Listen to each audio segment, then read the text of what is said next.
Hello, everyone. This is a massive fuck you to my beloved friend who is currently residing at the coordinates of his house are. I am doing this because he, my beloved friend and my beloved teacher, accused me of something terrible. I had a midterm assignment and they accused me of using AI in my midterm. Yes, that's correct. I had a translation midterm and I did my translation. I sucked. I fucked it up. It was terrible. It was disgusting. It was grotesque. It was revolting.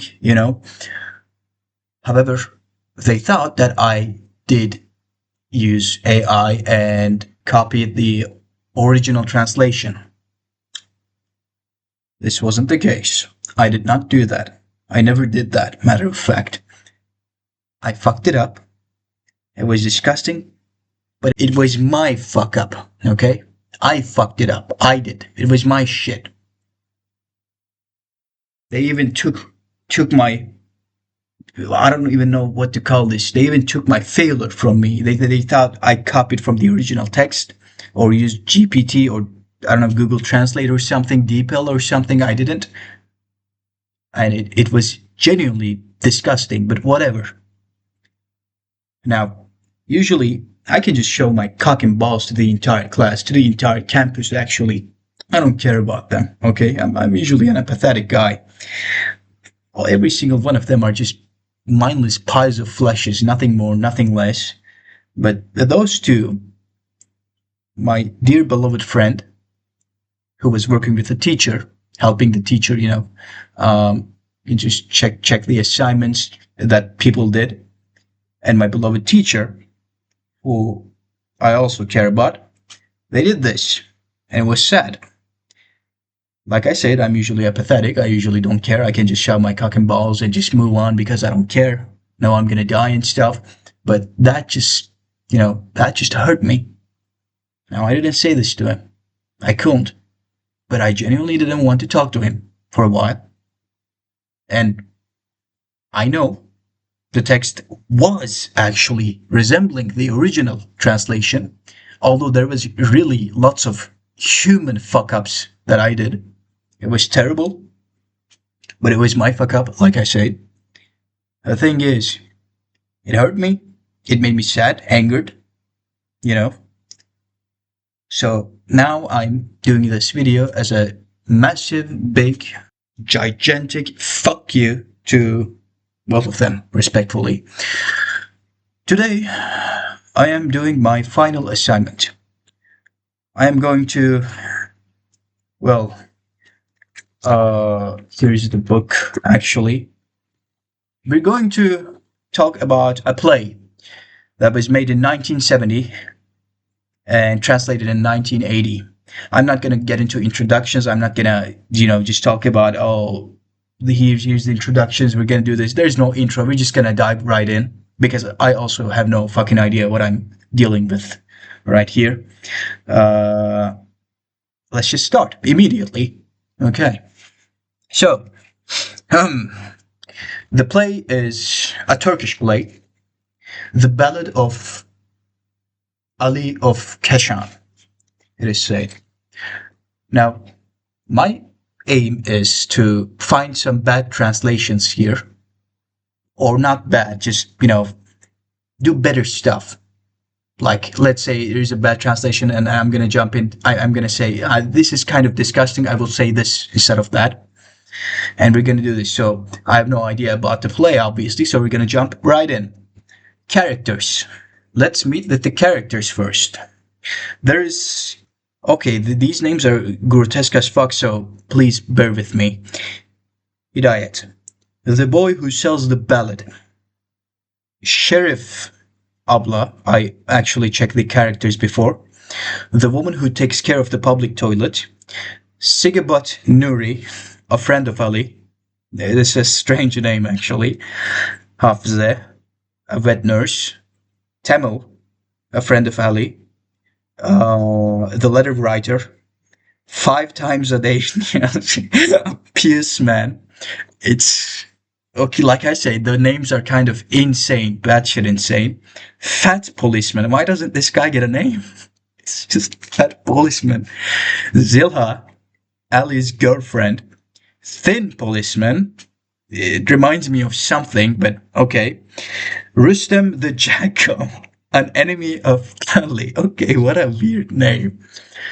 This Ali, this is gonna be a good play. Kazim the Go. Kazim the Goat, an enemy of Ali. Sabri the Kurd, an enemy of Ali. Sibsiselim, an enemy of Ali. Kazim the Goat. Oh, this was written in 1980, by the way. What kind of names are these? These look like fucking Dark Souls boss names. Kazim the Goat, Sabri the Kurd, Rustem the Jackal, Sibsiselim. Kazim the Goat. Okay. We've already seen the goat here. Lutfi, a woman in the shanty town. Resmia, a woman in the shanty town. Another woman in a shanty town. Ali of Kashan, our guy, the MC. Newspaperman. Ihya Onoran.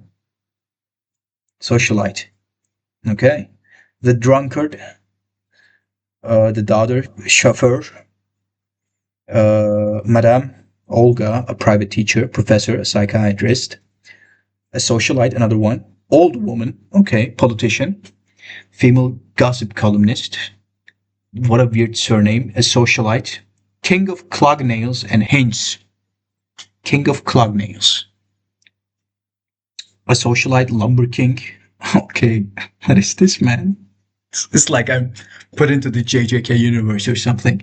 His wife, a socialite. His wife, a socialite. These are nice. Boyfriend. Kafir the maniac, a murderer. Yeah, that name sounds like a murderer. Ali of Keshan is a baritone. Okay, these are the play stuff. I'm not doing that. Part 1, introduction, music. Before the folding frame, oh, this is the chorus, right? Where everyone sings happily and stuff. New songs. Before the folding frame, songs, blah, blah, blah, blah. Hidayat enters from the back door of the auditorium. Light is cast on him. Hidayat is a rickety, hunchbacked boy. In his hand are illustrated texts of songs printed on rough paper. He sings with the flat tone of a beggar as he advances towards the stage. He hands out the texts to 3 or 4 members of the audience. New songs! The limbs of acacia, kill me, oh kill me, heartless dame. In the deep of her eyes, I've got songs, the latest of songs, the latest songs. I've got the Ballad of Valley of Keshan, the Boss of Fly Mountain. Light has followed Hidayat throughout. Fuck. The light has followed Hidayat throughout his cross to the stage. Hidayat speaks the last words at the steps leading onto the stage. He stops there and starts singing the opening verses of the ballad. And here's our first song. Handsome, fearless, audacious, divine, kingly, and gracious, dogged, reckless, tenacious. Enemies call him voracious. Yeah, this whole song is bad shit. This whole song is dog shit already. Cream-colored shirt he'd wear, pistol ready he'd bear. He knew his who is where, better the whole world be cautious. My, shivers me timbers. Projection on the screen, okay, again. Sheriff Abla enters through the folding screen and crosses to the fourth stage. To the audience, pleasant be my first word to thee, so pleasant will be our little story. This picture up there is that of Ali. His ballad is sung from valley to valley. Let's all stand by and hear his ballad. Let no one leave before he's opened his wallet. Sigabat Nuri, Darwish the letter writer, Temal the knife grinder, Hafize and Niazi the porter, Hamal, who form the chorus all line up before the curtain in a slovenly fashion. They have with them their vocational accessories, the shoe polisher's box, the typewriter, the knife grinder's wheel, the porter's pad, etc. Okay, chorus introducing Nuri. My name's Nuri. Wait. Introducing Nuri. My name's Nuri, or Sigibud in the vernacular. I'm from Kashan, the same as Ali, the skillful and versatile, and the beloved of the Almighty. I can sell papers, I can shine shoes, and if I'm out of a job, I can do that I can do that if I don't know whose. I can fix faucets, I can clean sewers, I can wash cars, I can walk dogs, I can take care of babies. And if there are no babies, I can take care of that too. Officer. Who was officer again? Oh, that was Hidayat, sorry. Officer. I can produce more milk than a Crimean cow. My name is Hafsir. I'm a wet nurse now. Temal. Fights before the mountain, rapes atop the mountain. Troubles mountain. Time to get your knife to sharpen. Is Dervish? Again, Uncle Dervish is my name. Don't you know me? What a shame. Fly Mountain is from where I hail. A typewriter is my stock and trade. 75 to write to a whore or jade will cost you more if you're seeking government aid. I know the laws, I know the rules, I'll see you yet. And Hidayat, the little boy, right? Absolutely. My name is Hidayat. Birthplace, Fly Mountain. Education, 3rd grade. Occupation, peddler. Of candy, of chocolate, and gum. I sell the ballad of Ali of Kashan. There's Niazi, a new person. Oh, this is the 5 times a day Niazi. What a fucking name. 5 times a day. I should make that my name, actually. It's like it's a fucking medicine, like a drug or something, and you just have to take it like a prescription. Niazi. Okay, this guy is definitely silly, so I'm gonna make a voice for him. My name is... No, this was the Nuri. What can I do to this? My name is 5 times a day Niazi. The reason for my name is easy. I follow my knees 5 times a day. Really? That's it? I pray to Allah in the that's why. In the forenoon, at noon, and afternoon, in the evening, and at night. I'm a porter, but I'm bright. Though I have 7 children, a sister-in-law, a mother-in-law, and a wife. God, this book is ancient, by the way. I cannot read stuff. It is genuinely dusty and the words are kind of smeared, I see. Okay, Duri, Hafiza Tamal, Dervish, Hidayat Niazi. Sheriff. We did Sheriff, right? They called me No, wait. Come on. They call me Sheriff Abla. Abla means elder sister. Sheriff has something to do with Muhammad, the Prophet, and not with that fellow who executes the people for his profit. I'm of the toilet and for the toilet. They dirty it and I wash it. Center of town is not far off. Both city folk and local folk come over here running up. On nippy days especially, we got washing closet, ritzy and classy. In case you come this way, don't pass us by. Fat policeman, entering from the wings and blowing his whistle. Imagine a whistle here. I'm the fat policeman. I'm the guardian of the peace. I go to rounds on the beaches and playgrounds, in the wards and the streets and in the hills. I never surrender whether it's a meeting, or a strike, or a convention, or a strike or a convention. Everything must fit the laws and the bills. If a play is going on here, to give an example, it must be well-made and well-bred. It must be sentimental, epic and patriotic, national and communicational and democratic. It must be ethical, disciplinary, and at the end, there must be a moral for the citizenry. A writer must cut a long story short and say what he wants to say in a jiffy. Play must end save 1 hour before they curfew. The chorus is there. The shantytown is above, metropolis and the sea is far above and beyond as fleas from honeybee. I know I'm terrible at singing, but well, you guys have to do. You guys have to do what you can, I guess. Chorus. Every kind of man is here. Lazy and institutions, okay, they have come from every land, peasant, poet, blunderbuss. The last people of Black Sea, the Kurdish horsemen of Fakri. What the hell is Fakri? Muslim peasant of Hungary, all thirsty and all hungry. Oh, Hungary. Tamal. Who is Tamal? Let me check. Did we do Tamal? Oh, Tamal is new. Oh. Oh, okay, we did Tamal. There that houses my shanty, timber, grainwood, jungle bush. 4 walls, 1 hole, 1 chimney, tin roof, 1 door, get 1 push. Nori. Is this 5 times a day, Nori? Yeah. No, Niazi. Yes, Nori? Oh. Left side of us, cliff and bluff. Right side of us, rubbish heap. In place of brick garden wall, up on sewers 2 feet deep. Governments are all after us. Cops and robbers will get us. Agas, landlords, and headmen, all are robbers. You bet us. There's Hidayat again. Let me remember Hidayat. My name is Hidayat. When we rise with morning light, we hear roosters on the dung. Mossy rocks are shining bright. Way hard work, old and young. There's Darwish. I am really forgetting them. There's so many people. Tinsmith, porter, scavenger, peddler, gypsy, voyager, halva maker, harbinger, meatball vendor, and beggar. And there's Hafiza. I think that was the vet nurse, yeah. Girls are most the ladies' mates. They learn how to bring the tray.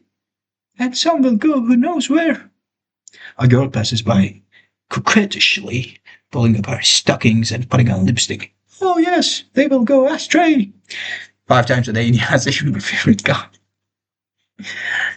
Men are mostly, how did I voice that guy? There's so many people, I can't do this, so I'm gonna forget some stuff. Sorry about that, guys. Men are mostly unemployed, those who get the coffee house. Some are lucky to find work, even to be catch a mouse. Which the shanty town is above, metropolis of the sea, as far above and beyond as fleas from honeybee. My God. So they're like fleas. That's sad. Morning comes early to the village, where cocks are plenty. Period of anarchy. I see. At Fly Mountain, poverty. Anarchy. At Fly Mountain, poverty, scandal, murder. Inner courtyard of the toilets. Toilets in the background. On the doors are written men's and women's. The front of the toilet is like a garden. Here, Sheriff Abla has grown geraniums in broken pots and chamber pots. That's nice. On the wall in the men's section is a slot machine. Noise of vehicles in the background. Nuri, the cigarette, smokes a cigarette before his shoe shine box. Zilha is sitting in a small chair, trying to read the inner pages of a newspaper she has open wide. She wears slippers and chews gum. Sheriff Abla has kept the door of a cabin open and is cleaning in the inside of the men's section. She wears clogs. Sheriff. Hello, man, pests. They don't even know how to keep their behinds clean. She pours out a bucket full of water. They dump their mess right in the middle of the toilet and then take off. Zilha from behind the paper. Queen Soraya is floating around in a count's yacht in Italy. Nuri. The Sigibot. When the Sarah cuts off her allowance, she'll see what's what. Zilha. I'm glad for her. You come to this word only once. Just checking up Zilha again, in case I forgot. No, Zilha was someone else. Well, was she? Okay, wasn't introduced yet. Okay. You should have known her worth. What the fuck is this? I'd have done the same thing, just out of spite. Enter the fat policeman and the thin policeman. The fat one wipes the sweat off his brow and removes his pistol belt. The thin policeman, who's looking around him, is new here. Lyric Turkish music emanates from one of the stalls in the men's section. Why would you have literal music inside a toilet? Oh, it's the men's section. It's not toilet, it's something else. Okay, my bad. Oh, 5 times a day Nazi, right? My favorite one. Okay.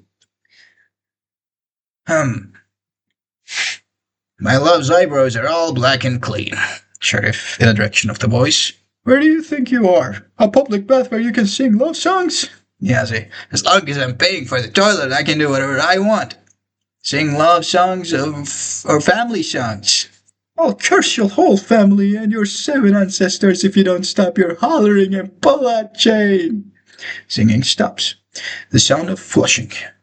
The fat policeman crosses to one of the stalls and closes its door. The thin policeman crosses to the slot machine and puts in a coin. And when no money pours out, he hits the machine. Still no money. The singer is Niazi. He comes out, washes his hand, and picks up the porter's pad that he hung on the door. The siren of an ambulance is heard, and then the sound fades away. Niazi, Nuri, Zilha, Sheriff Abla, and the thin policeman hasten off stage. Fat policeman, calling from the stall.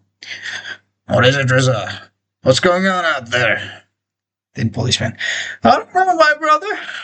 Tamel entering. Which one was that? Tamel. Let me see. Tamel. Oh, the hard guy. Christian the Jacques man of Bachak Moses, son of Jesus. Moses' son Jesus. You mean Grandma Aisha's son-in-law? Unfortunately, yeah. Nuri. Sige about Nuri, right? Okay. Nuri. I saw it coming. No, wait. I saw it coming. It was an account the mush. I saw it coming. It was an account the hush money. Fat policeman from inside. A murder. A murder every last week. See, this is our first bad translation.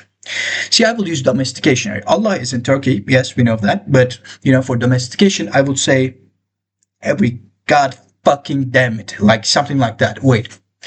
This is... I'm gonna make a little change here. A murder every goddamn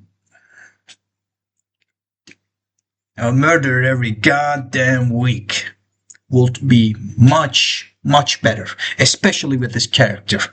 Because a murder every Allah's week, come on, man. It just doesn't fit, okay?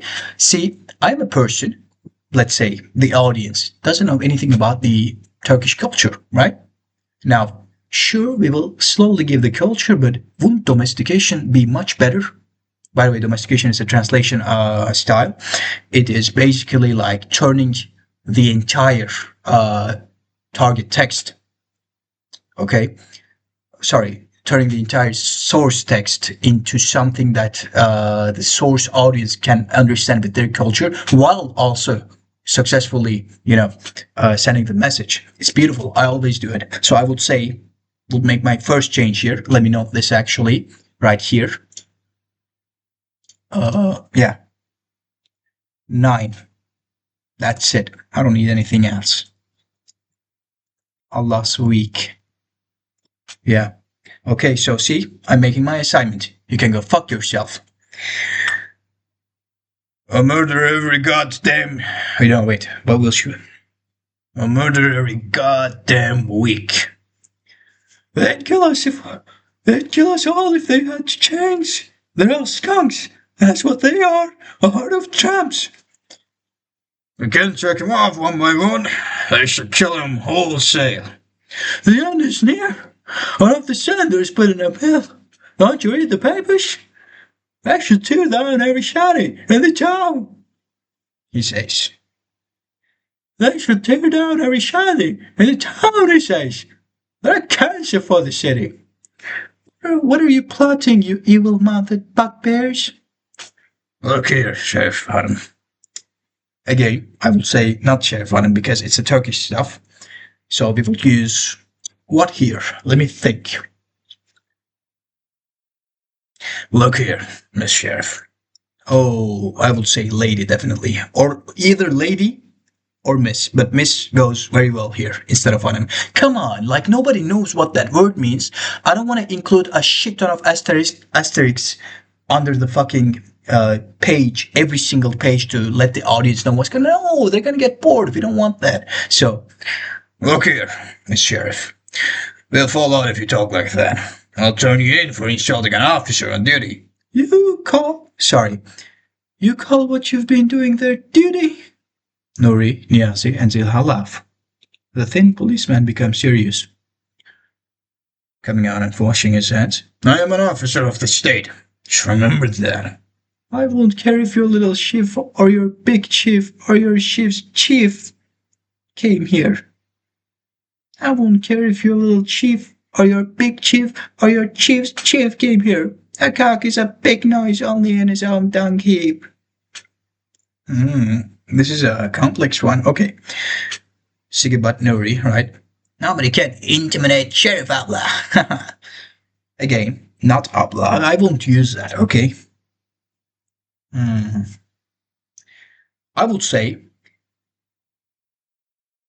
the old, yeah, the old sheriff. Big old sheriff, absolutely. Nobody can intimidate. Nobody can intimidate big old sheriff. Nobody can intimidate big old sheriff. You think you're somebody just because you're wearing gilded buttons. Everyone is equal here. God, my throat is already fucked. By the way, this is my first attempt at, voicing out characters. I'm just doing it by instinct. I have no idea. I think I think I genuinely suck at doing this, but this is kind of funny to me. And, I usually hate doing assignments. I usually hate doing homework. I always did since I was a little child. And they tried to, I don't know, put me in weird medicine that will alter your entire central nervous system permanently. Of course, I rejected. For some reason, they just, put all the kids who are not conveniently sitting in a desk in an 8 hours long fucking school into for me, weird medicines. But yeah, you guys have all seen that. So yeah, I hate it, but right now doing this, it's kind of fun and it keeps me focused. So I'm gonna keep doing it. Just drank some water. Everyone, folks, I will say, thinks that he is somebody. I cannot read here. It's kind of old. How will stand up and will boast? So much hot air, puff and pee. Everyone is big and high. In this or that, don't deny. Rubber stealing the coffers, cheater dealing the deuces. Forger shielding with copper, grocer trading with shopper. I'm going to skip these. This is a nice chorus. I would like to listen to this, by the way. What are these? Ugly fish, humbly pair. What is fair? So I won't go domesticating choruses because, it's kind of hard because they're already, making it rhyme while giving the same message is already hard. So domestication would make it impossible, near impossible. So I think the chorus is gonna stay okay. All right. Everyone's equal here. That is the point. Thin policeman. No one is around yet. No one is around yet. Come. Let's take a turn and come back. The fat one hesitates and they exit together. Left. Sheriff looks behind them and cannot quite figure out what they are after. Rustem enters. Oh, was this the jackal? Let me see.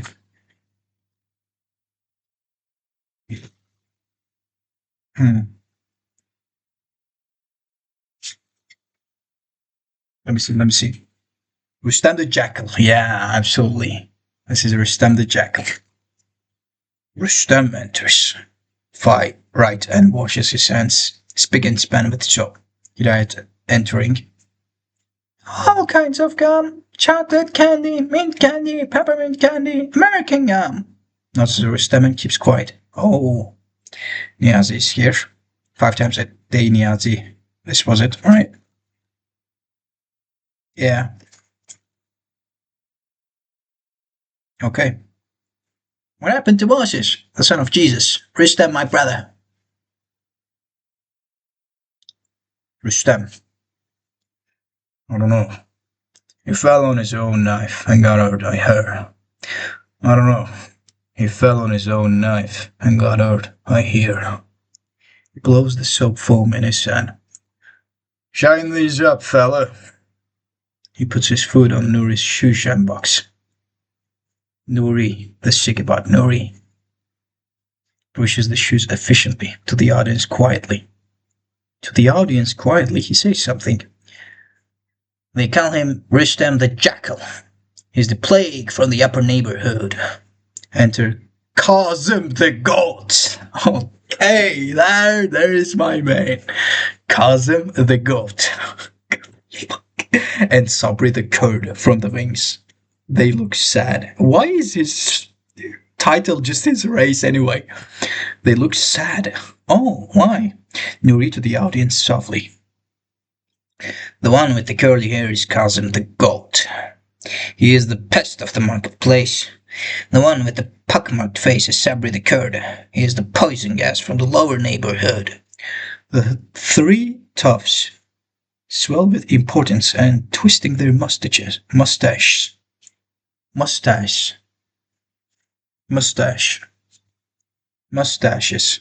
stand downstage at a distance from one another. Three toughs. What's this big fuss? Who's your big fifth? We are masters of the shanties. Ho! Who'll deny our birthright or privilege? Money is what we spend, 10 green on the average, to bribe the Scots and city men, to get the land and patronage, rent out the land, pocket the dove. For today the law and lords here. What's this big fuss? Where's your big whip? Don't you know that this is the law of the world? Unlaughable old clowns put up a building on their own. We should tear it down. Beautiful, so we've set up a fixed 2,000 as hush money fair and mild. One he pay, will curse his mother and child. Still won't pay, we'll turn him to higher ups. If that won't pay, we'll turn him into a corpse. Once in a while from richer shops we collect tribute. So we will, so we will. This is our way of life. Ha ha. What the hell? For our way of life, we will live. We will kill. What's this big fuss? Who is your big whip? Don't you know what this is the law of the world? They turn and look around. Everybody's cowed. They make gestures, meaning nobody's making any noise. Newsboy, off stage. The amnesty. Read all about it. Second edition. Read about the prisoners all set free. The three toughs dash out. He died. I have to remember it. Obviously, this is really annoying. Oh yeah, poor little guy. They've smelled trouble. Wait, they've smelled trouble. What trouble? Brother Ali is set free today. He's set free? Morning follows night, as they say. He gazes after the toughs. They'll all be muzzled when Ali comes back. That's the last thing they want to happen. That's the last thing they wanted to happen. So, he'll be back, huh? What do you think? A crowd from the neighborhood has already gone to meet him. He's not too well. She has no luck. Poor girl. Why do you say that? Sorry. Why do you say that? Why do you say that? Why do you say that? He's worse to every bird. Talk to the audience. Luck, they say. If I ever run across my luck, I'd smack it on the ground. Tell me, I pray, what I lack. Is this what life is for me? Kismet has done me, crushed me. Just say luck, just say karma. What is Kismet? Come on, man. Nobody's gonna understand what that shit is. And by the way, this book doesn't have any, notes or anything on, explaining what some words are, because these are highly cultural words, I see. Even I don't know some of them, Oh, man, have no desires for roses with ring in Myers 15, right? Let me note that too. Kismet. Okay. Riding his mare, Marja, mister. Make love to me and be my man. Okay, so he really missed Silha, huh? That's interesting.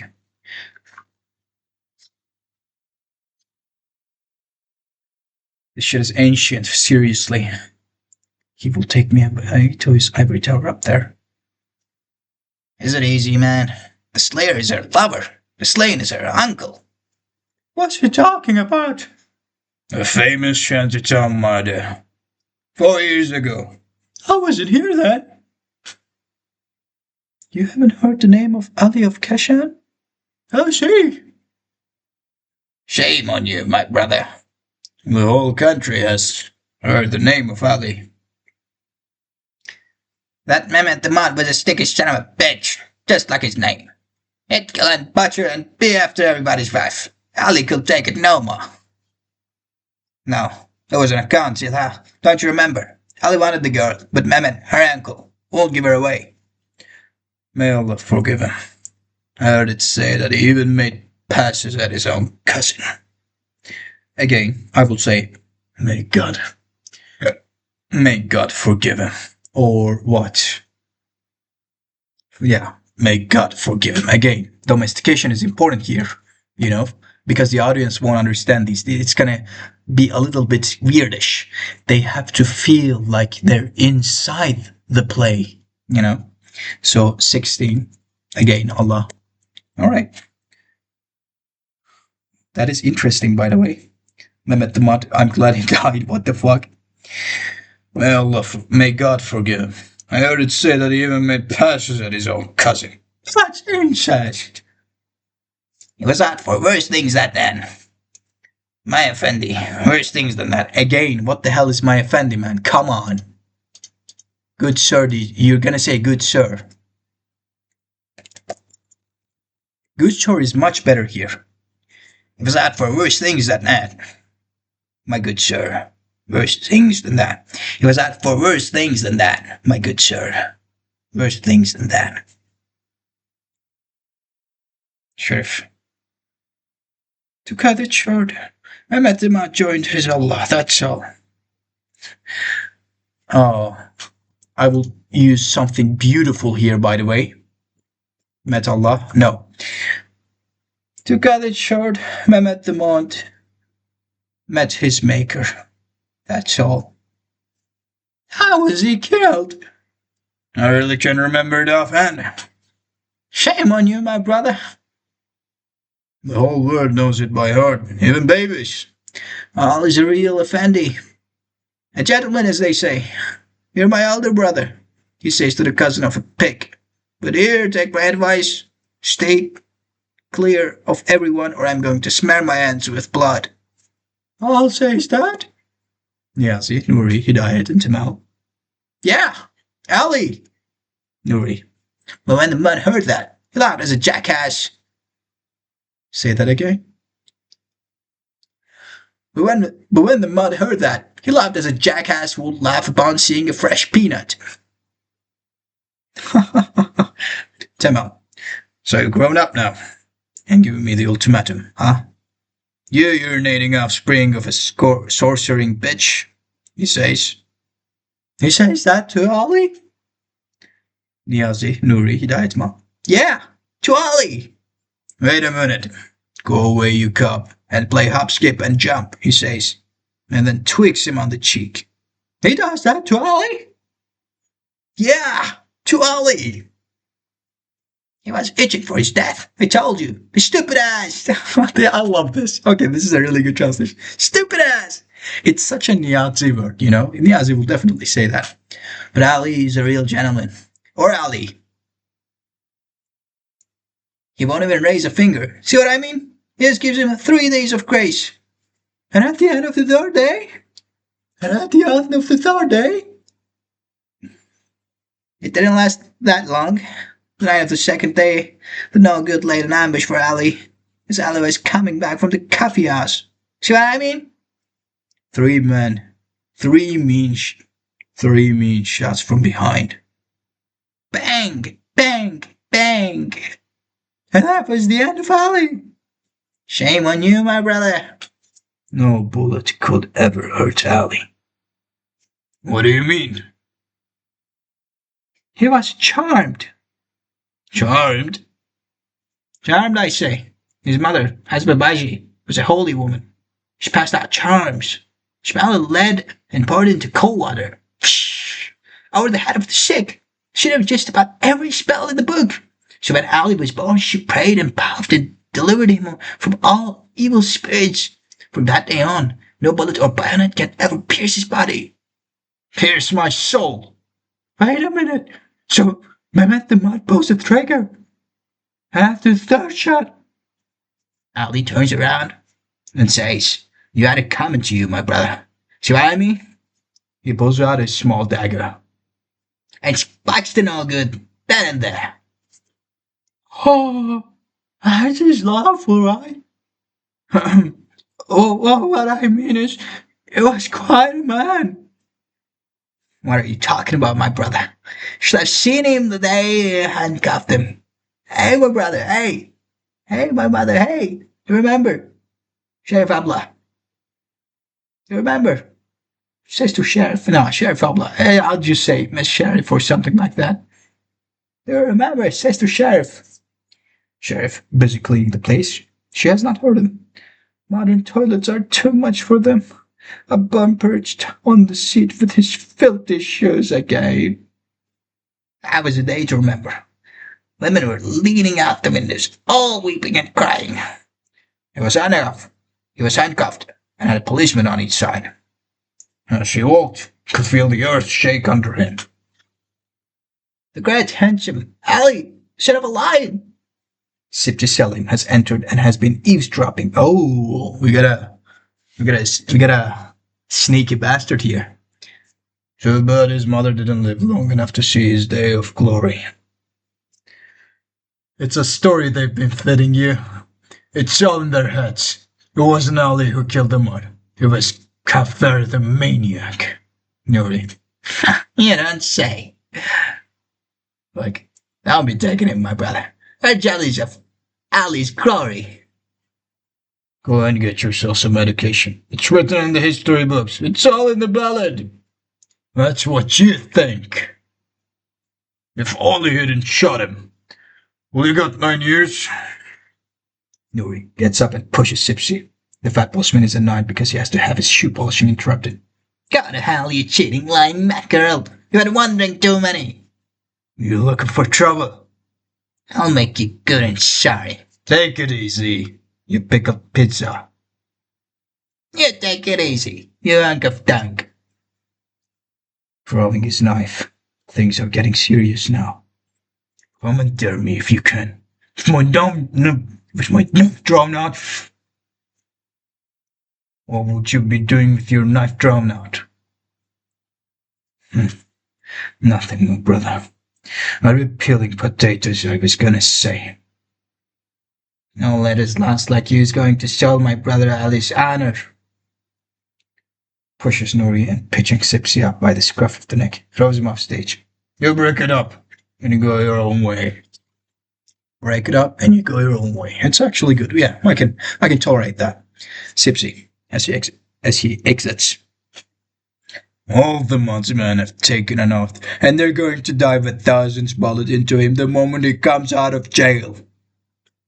That's easier said than done. The whole neighborhood will rise and shield Ali.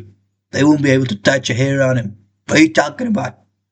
Darvish. Oh, we got Darvish. Who was you? Let me remember.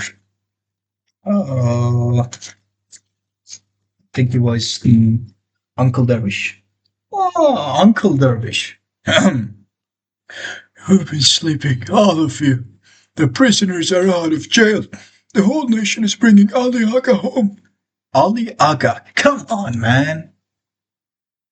You know what I will use here? Ali Aga, let me note this first. Okay. Let me note this first. 20. Ali Aga. Now, let me think. What can I use here? Hmm. Hmm.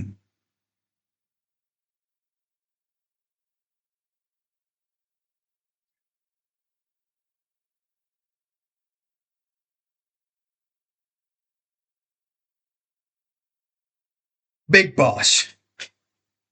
Big boss Ali.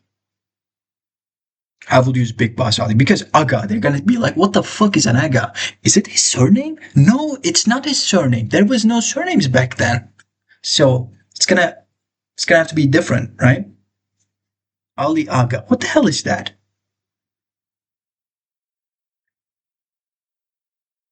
Ali.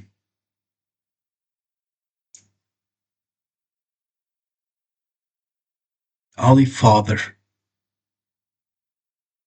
Ali father. Ali. Either Ali father. I'm gonna come back to this. I know that this. I'm gonna come back to this. I can definitely find something better for this. Okay. Ali Aga home. Well, I'll be hanged. The fat policeman stands with his shoes still half polished. A group of women and old men enter, left. Some women are carrying their babies in their arms. Lutfiye. Hasn't the welcoming party come back yet? You can see them coming. Sheriff. No wonder you're here. We have to take safety measures, my good woman. My good lady will be much better here. What the hell is my good woman? What the fuck is that? Now, this is just, bizarre, okay? It feels bizarre. Again, my good woman, let me note that. We're not having that. My good lady. We have to take safety measures, my good lady. Winter, fall, spring, Aliyev Keshan leaves jail after general amnesty. Automobile horns are heard in chorus off stage. People are chanting, K, K, K, Shah, Shah, Shah, long live Aliyev Keshan. Some on the stage flop over off stage. Dervish. The lion of lions. Niazi. You can tell a man from his neck. Just look at that neck. Jane was too good for him. Shaved off his hair and everything. Open up, all of you. You're stopping the traffic. The crowd marches in carrying Ali on their shoulders. A newspaper man is walking backwards with a camera in his hands. The flash of the bulb. Welcome! I found welcome, Sheriff Abla. I heard that you were held in high esteem in jail. Well, they didn't fail to show their respect. When you beat up that chief warden, your picture was in all the papers.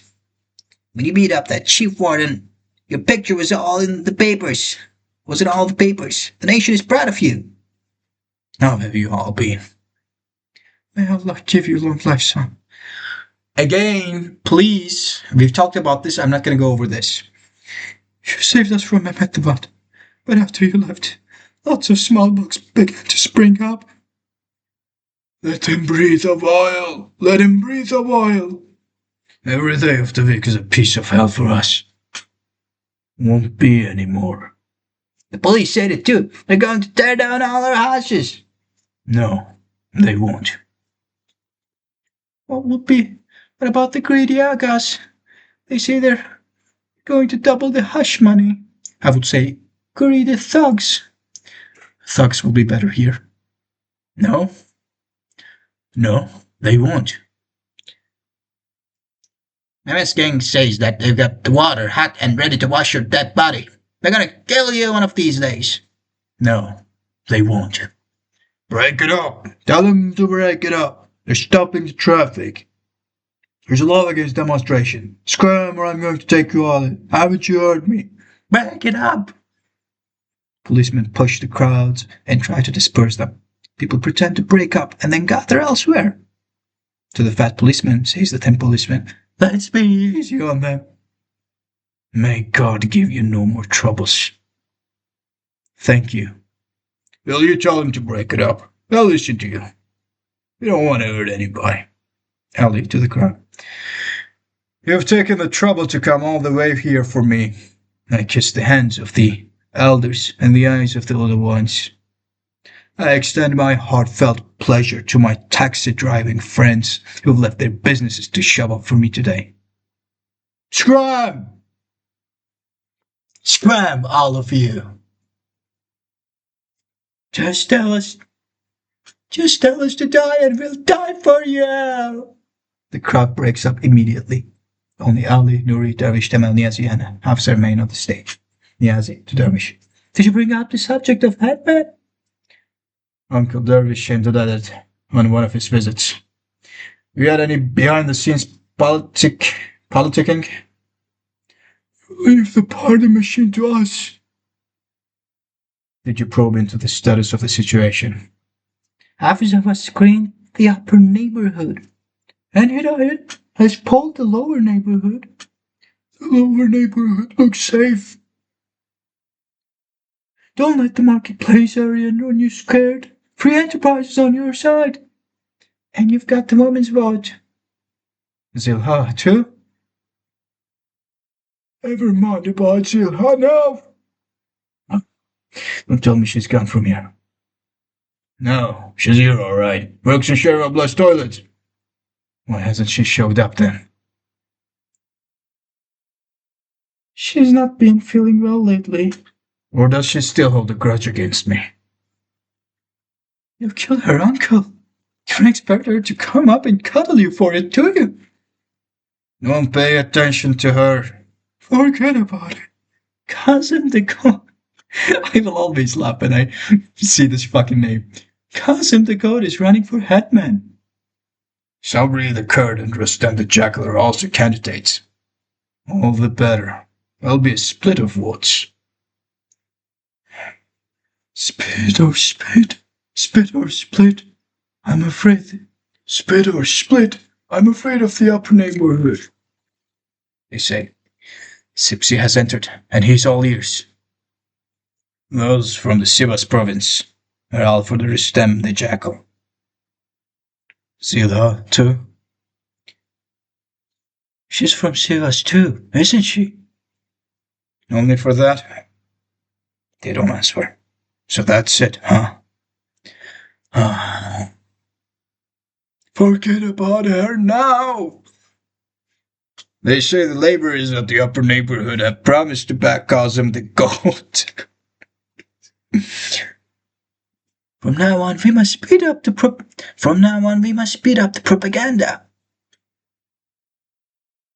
There are better ways than that. But where shall we find the thing you're talking about? We'll take credit from the shopkeepers and pay it back with interest. Newspaperman approaches.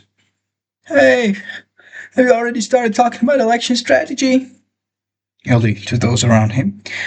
Who's this punk with the Charleston trademark cutting into our conversation without credentials?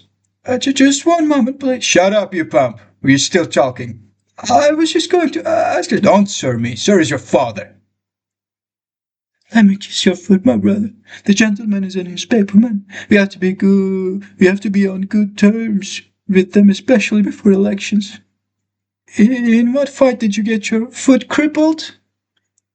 I fell from a mulberry tree when I was, Oh, you mean my foot? It's an old story. It was... Oh, okay, so... again. In what fight did you get your foot crippled?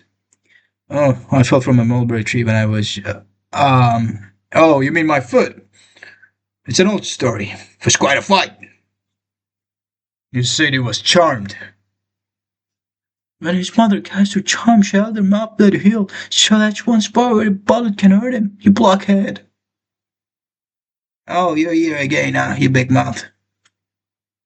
He approaches Sipsy with menace. Sipsy runs away. Newspaper. One more minute, please. What do you think of life in general? In life, you'll either be a coward and get trampled, or you'll be the one on top and trample other bastards. There's no other alternation. They say the Mutt's men are out to avenge his death by your blood. Does that scare you? Do I look like a fellow who'll surrender to mere men the life that Allah has given me? Mere man, the life that God has given me? The Lord will be so good here. Because it just feels like a crusader whose eyes are just bloodthirsty, A crusader in delirium. 25, Allah again. Do I look like a fellow who'll surrender to mere man the life that the Lord himself has given me? What'll you do if you get elected? What's that to you? Please, my brother. Why should I tell him? Shall I tell him so he can go on and tell the opposition? Well, tell him this is a reform ticket. And I'm going to reform every last one of them through a planned economy. I'm for deeds, not words. Now slip the cable out of here. Are you sure you'll win? First, you must trust your good right arm. And second? And second, you must trust your good right arm again, you fool. He goes and hits the slot machine. Money flows underneath. Wow, that is such a thing. That is actually beautiful. Now I'm gonna keep going till my throat literally stops working. Oh my god, this voicing shit is hard. I understand voice actors better now. I just realized I'm pretty good at it though.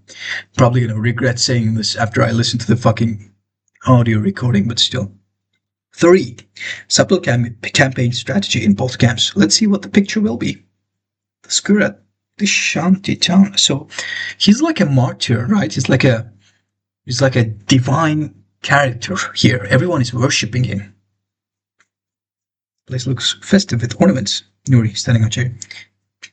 Listen to me, you congregation of Muslims. And you keep an eye on the blue coats.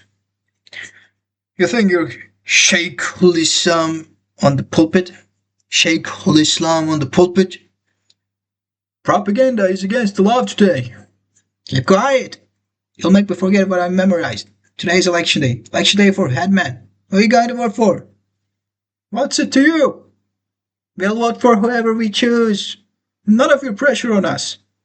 We know whom we'll vote for. Get down from there. Let's first go over the candidates. Kazim the Goat, Rustem the Jackal, Sabri the Kurd. Sabri the Kurd has withdrawn in favor of Rustem the Jackal. Holy shit, the plot thickens. They will take them both. Well, so, against the Jackal and the Goat, we've got the one and only man, the great Ali of Kashan.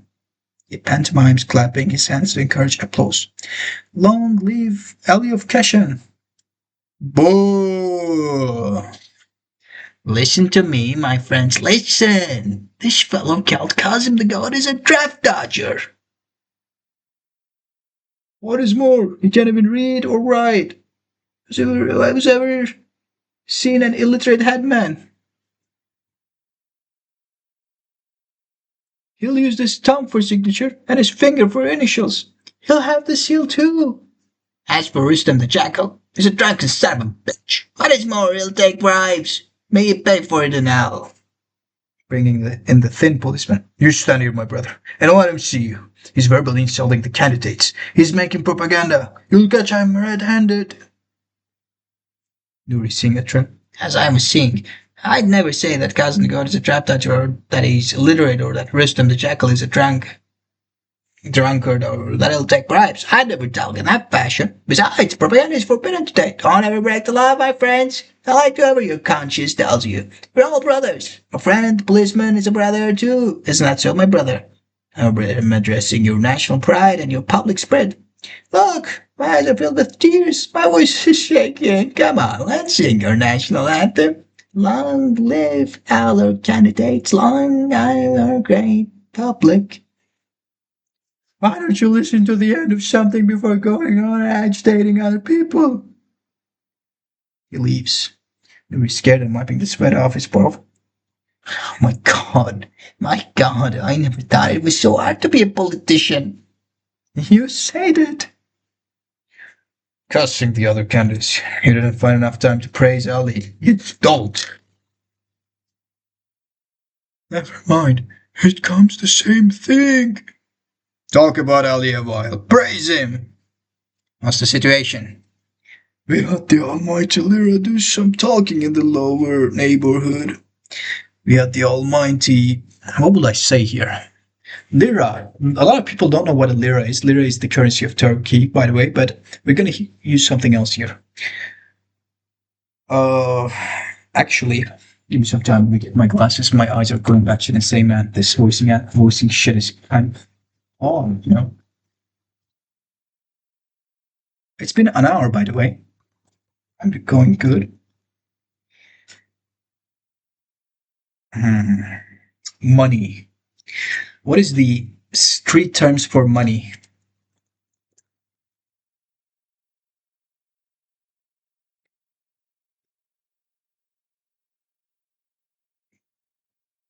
Peso. Juice.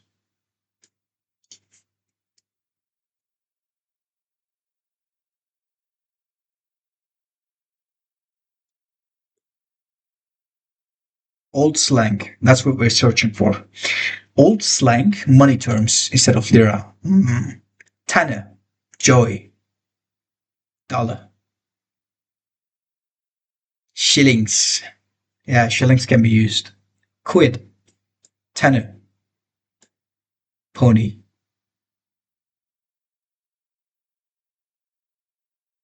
Slang terms for money. Let's go with uh, India. Forget about this. Indonesia, Kenya. Give me the United States. Yeah, bacon, big ones. United Kingdom looks better for that. Dosh. That is terrible. Ready money. Reedies. Bread. Clam. Shillings. Yeah, shillings is good. Coin. Paper. How about United States? Big ones. Bills. G. Grand. K.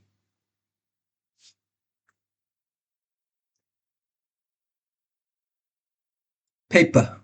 Paper. Yeah, paper is good. I will definitely use paper because it's used in everywhere, not only United States but also United Kingdom. Right back in the days, old slang terms. These are.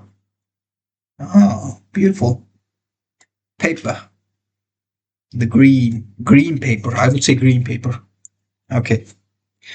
Uh, we had we had the almighty green paper do some talking in the lower neighborhood.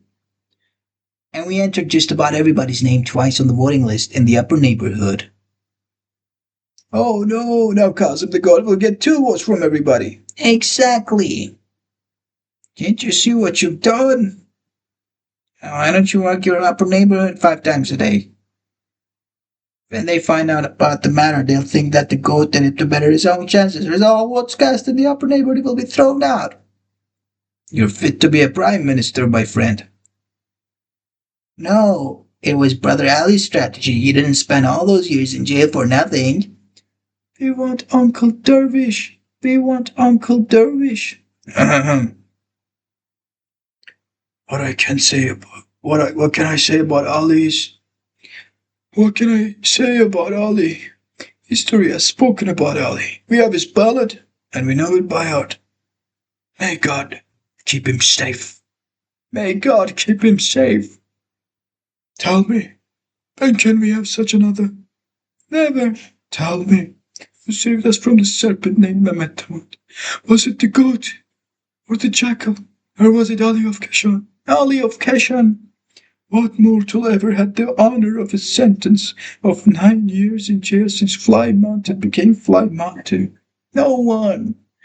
Has he ever looked with evil intentions at anyone's wife or daughter? Never. Has he ever done that which our religion forbids? Never. Do we or don't we need a leader at Fly Mountain which was so long abandoned to its own fate? We do. Then I kiss you all on your red eyes. Happy days are here again, my friends. We have a leader now. We have a leader now. I left the handkerchief at home. Curses! Curses! I didn't say it to you, I said it to myself. I said it to myself. Stop it now. The speech is over. Speech is over. People are on the move. You can't stop them now. Can't stop them now. Here comes Ali. Here comes Ali. Oh, here he comes. Here he comes. Oh, you. Oh, you. Chores of others. Oh, Ali. Oh, Ali.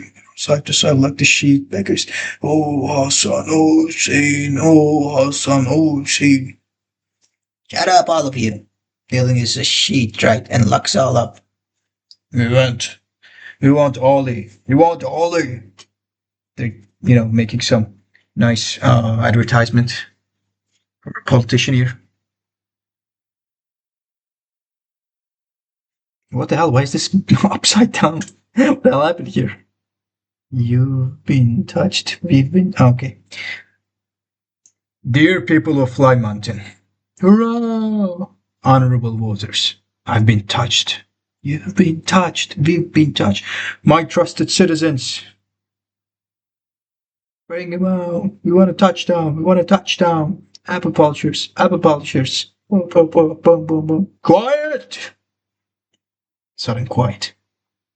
Softly in utter contrast to his harshness. My devoted citizens, I was at the mosque offering my Friday prayers. That's why I'm late. I kissed the hands of the elders and the eyes of the little ones. Tamal makes a gesture of meaning. What wonderful words. He yells to the others. Even in jail, he offered his prayers 5 times a day. We believers are all for him. Listen, everybody. Today, the whole Fly Mountain is in a predicament. We're gonna bring your roofs down. Why? Because every day we're bickering and fighting and cutting each other's throats. We have no unity, my friends. When you split, that is it. When you split, that is it. You're full of air, full of shit. For example, let's take this piece of straw. He breaks it. Even a child could break a single piece of straw. Picks up a handful of pieces of straw. But if you have 100,000, then 100,000 pieces of straw stuck together, then no one, mind you, with dry pencil can break them. Shit, I'm not much of a talker. You know what I'm driving at, don't you? What? What an articulation! I know what he's driving at, don't you? I'm gonna live this muffled up life only once. If I don't send to hell half a dozen other bastards, would my dear dead mother's soul ever forgive me? The man is elegant. Everybody is here today. If anyone has any objections about my honor or my person, let him speak. Sudha pushes herself forward from among the crowd. I have a couple of things to tell you. This man is a murderer. He killed my uncle. You know all of it. Are you going to make a headman out of a murderer? You say that to me? Aren't you a murderer? So am I. Can I say to you, I admire your manners. Instead of saying welcome to me, calling me a murderer. Why do you have to bloody his ass, do you think? For your chastity and mine. I can guard my own chastity myself. May God give me strength. May the Lord give me strength. That's right. He murdered Mehmet Damar. May the great Lord strike him to the ground. May he die when he's still young. May the devil take him too. She spits on him and exits. Ali cannot cope with the situation. Dervish links his arm with Ali's and tries to calm. Sacrifice 9 years of life in jail for the honor of the whole town, and then... What 9 years are you talking about? It was 4 years. You forget about the amnesty. Tamal gives Tipsy a kick. The two factions go at each other. Oh, the bad policeman arrives. Rustam the Jackal. Wait a minute. I have a few things to tell about this man too. Nori to the fact. Look, he's making propaganda. Look, he's making propaganda. I can't say anything or I'll take you in. Rustam. Point of order, officer. Point of order, point of order. This man can't be a candidate, too. Because he's a smuggler of opium. So here.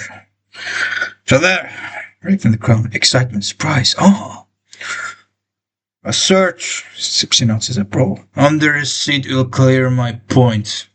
Fat policeman dashes into the coffee house. Well, the bird of... The policeman has all the right. They both search. There's nothing here. Stamped to Sipsy. Where'd you hide it, you dope? Look underneath the sack of chips. Fat policeman has found something. There is a book here. A book? A book, of course. The life of the prophet. Ah, the one you read every night. Well, I think I have some information for you too, my brothers. As long as you've already started searching, I'd like you to search this jackal here. What for? You see how he cringes? Why should I cringe? I have nothing to hide. Alright, come on look. Fat policeman against search. The jackal is tickled and he brays. I get tickled there. There is to me. Where the hell did you hide it? Untie his sash! The policeman and the fat policeman make the jackal turn around and around, and they untie the sash. A sack falls on the floor. What's that? Oh, real, genuine show. Absolute cinema, I will add here. Not for meme stuff, but yeah, absolute cinema will be nice. How's that? That is yellow, baby.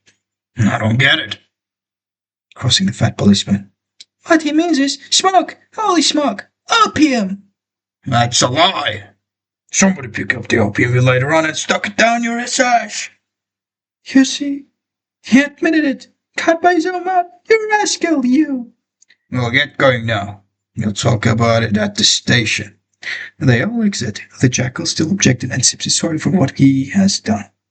Nuri, to the audience. We played a little game of hide and seek and we won. What can you do? If the fellow you're dealing with is a monster, and you have to be a devil. Hey, you people. First time the jackal is hereby disqualified for headman of this county. Run around and let everybody hear it. Hoo! I like that number, Siggybot. He collects himself, serious. But let's never waver from the straight path again, my Islamic friends. Yeah, I will let that. You have to keep that in. You have to keep that in. Yeah, see. At least Kazim the God has our only rival. Mm-hmm. If the upper neighborhood has water right down the line for him, then we're sunk. They found prize in the voting list of the upper neighborhood. Oh, the shaming crooks. Everyone voted twice. Oh, the juggling names. It's a common old trick. It's a common old trick. Oh, the wild old thieves.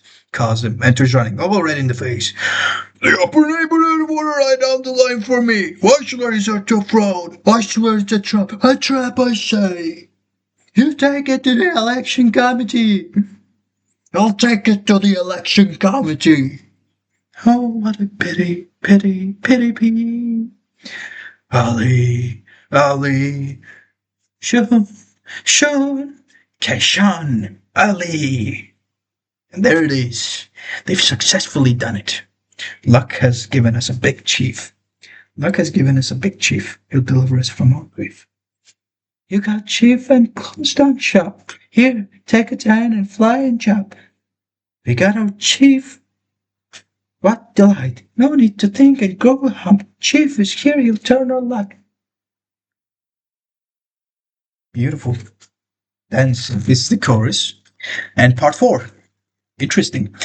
Keshan Ali, chief of the shanty town, or in union, there is strength. Let's be quiet, friends. Our new headman, Keshan Ali, will deliver his first inaugural address. Wait. Let's be quiet, friends.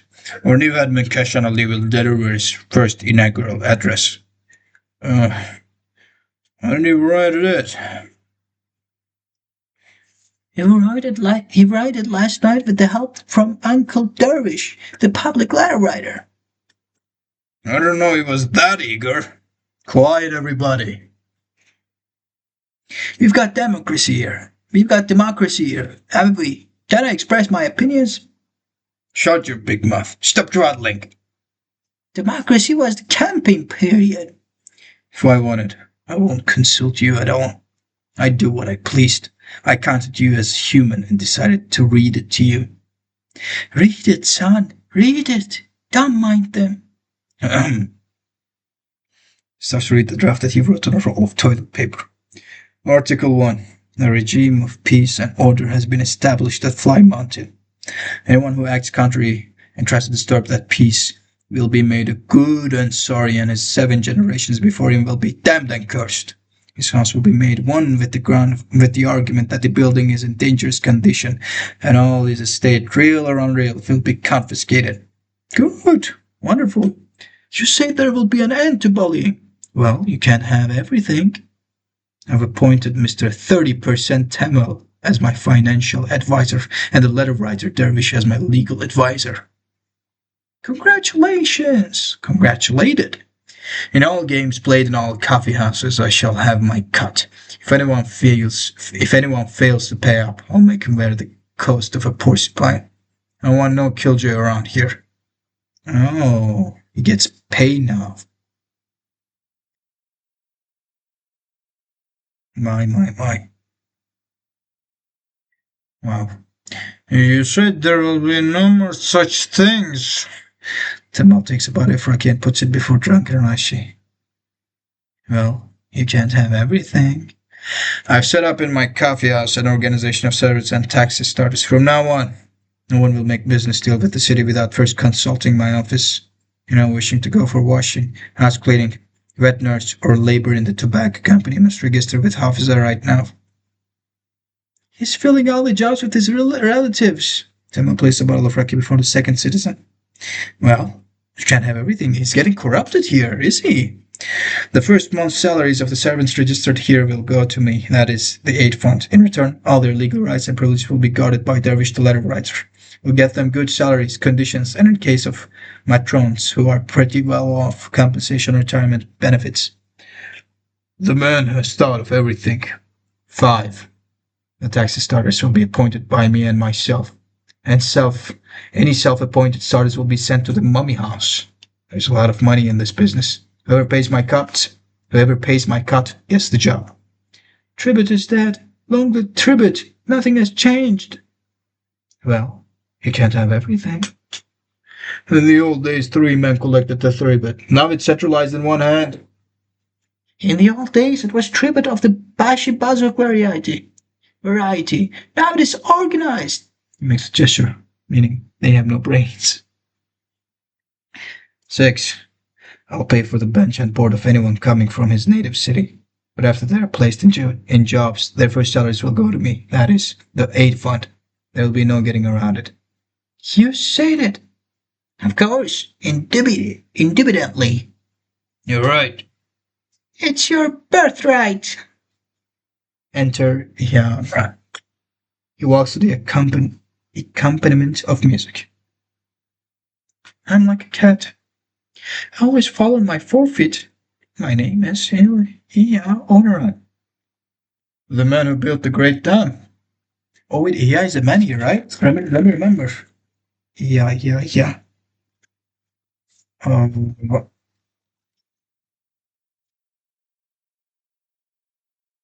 Social and contractor, blunt owner's father. Okay, he's a guy, my bad. I'm like a cat. I always follow my forefeet.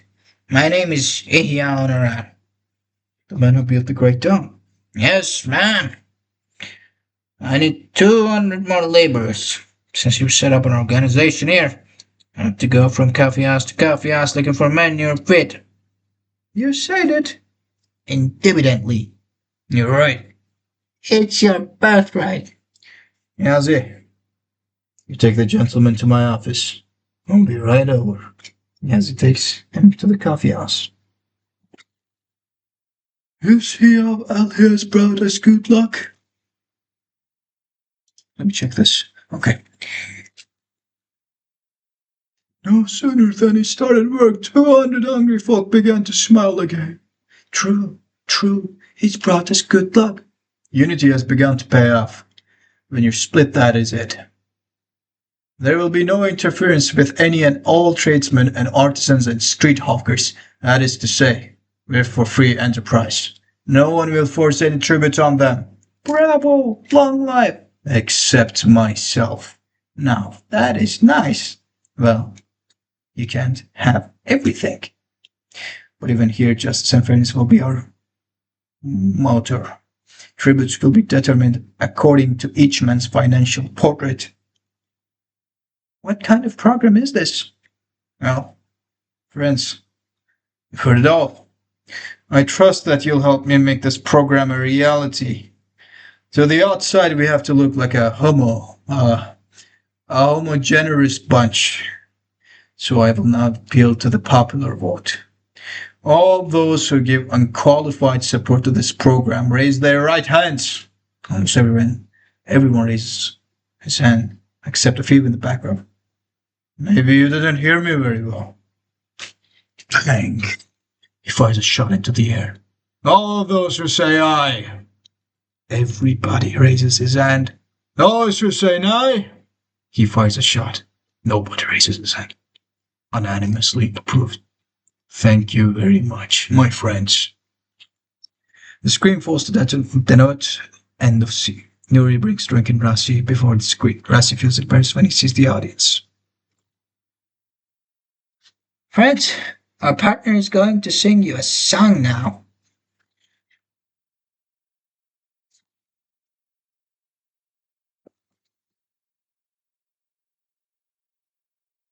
It's not all free, this wine and beer.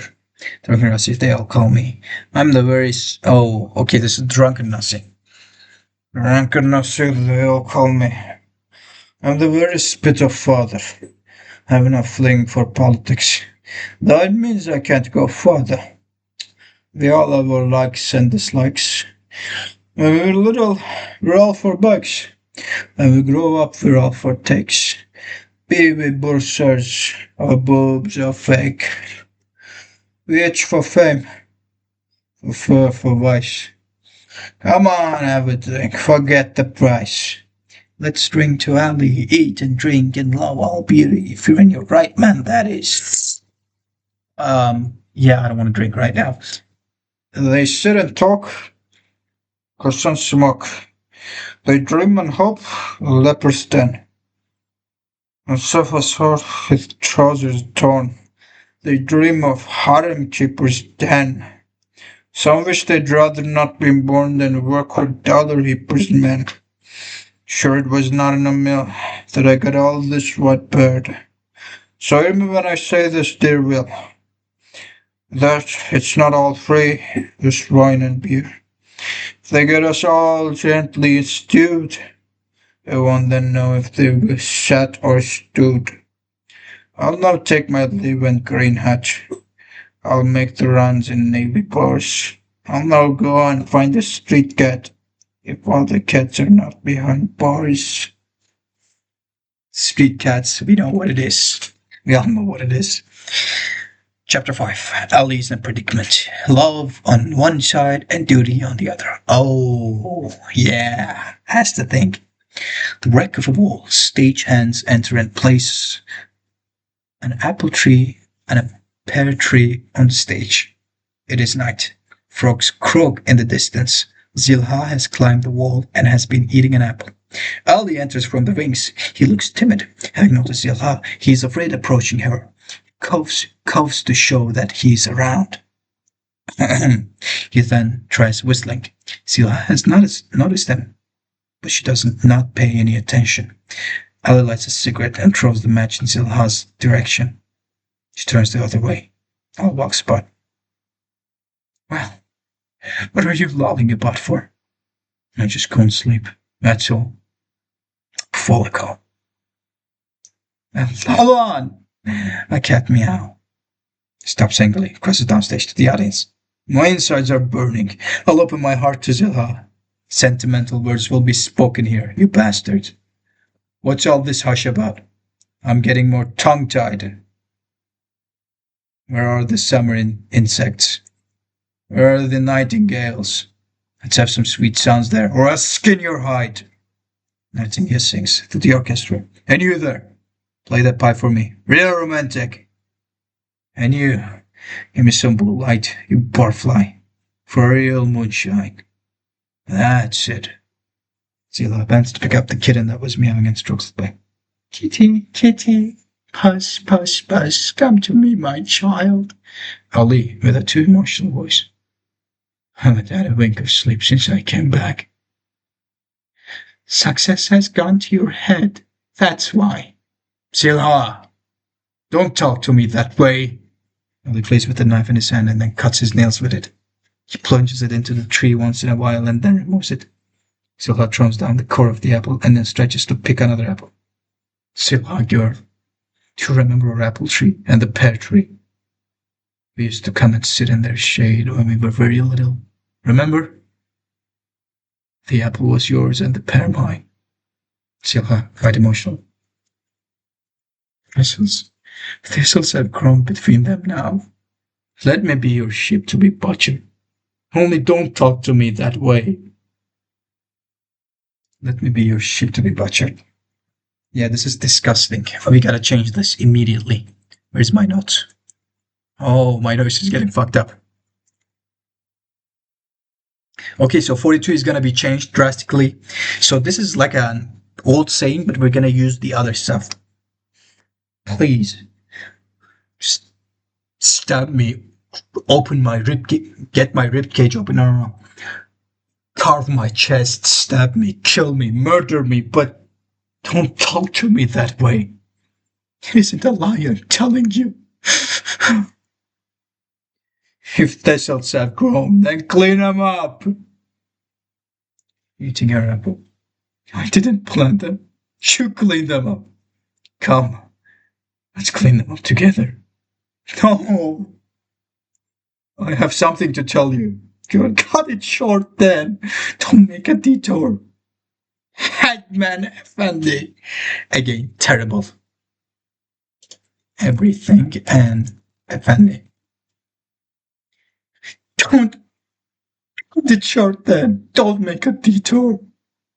Mr. Headman. Don't call me Mr. Headman. Don't you like it? They say you got a swell head since you got yourself elected headman. They call you the boss of Fly Mountain. What more do you want, the glorious alley, the valley of God? I have a secret to tell you, Silha. I'm not interested. It's of highest significance. And no one will know about it except you and me and the audience. Do you understand? Evening so. Silha! What is it? I did not stab your uncle. So what, is that what you were going to tell me? I'm telling the whole truth, girl. I swear by the name of the Lord. You won't have to swear if you were telling the truth. You couldn't cheat the cops and the courts, so now you come to cheat me. I'm not. I'm telling you the truth, girl. I didn't stab him. I found your uncle moaning at the basin of the fountain, foaming in the mud. I tried to shoulder him and take him to the druggist when my hand got all smeared with blood. They had stabbed him from behind. And then the watchman came. Mehmet tried to say something to me just before he died. Ali. He said and couldn't finish the rest. In the station house, they said I was the murderer. They said the proof was he said Ali. In the trial, the killer's man said I'd killed your uncle. Because he won't consent to our marriage. And they swore they'd actually seen me stab him. And now you think I've still loved this story, don't you? At the trial and in the jailhouse, I screamed that I was innocent. The idea of losing you got me more than the jail sentence. Very sweet of you. But word came to me that you also believed that I was the murderer. You told me right here. But it really hurts. I cried on the bench for 3 months. You finished now. I'm just starting. The jailbirds, they all began to laugh at me. They even nicknamed me Innocent Ali and Weeping Ali. I think I told you to cut it short. Don't press me. We were playing backgammon in the ward one day. The other fellow started cheating with the dice. I said you cheated. He said you beat it. I said you cheated. He said you beat it. And before I knew it, clobbered me on the head with the board. Took me for mama's little boy, you know. Must have passed out right then and there. Couldn't come to for 2 hours in the infirmary. Then black blood flowed through my nose and I came to. That black blood must have been what got my common sense back. Suddenly, a curtain rose before my eyes. Everything was crystal clear. Grabbed me a pair of scissors lying around the infirmary and dashed out towards the ward. Who was that son of a bitch who dared to hit me? I was screaming. 4 of them could hardly hold me. You lost your head, huh? I had nothing to lose. I'd got the sentence, and I'd lost you. I'll send all of you to hell. I screamed and pushed forward. I've not only killed Mehmet the Mud, I yelled out. I'm going to kill the whole bunch, Mud. Oh no, I'm going to kill the whole bunch of you too. The chief warden shoved up before me. So you confessed the crime, huh?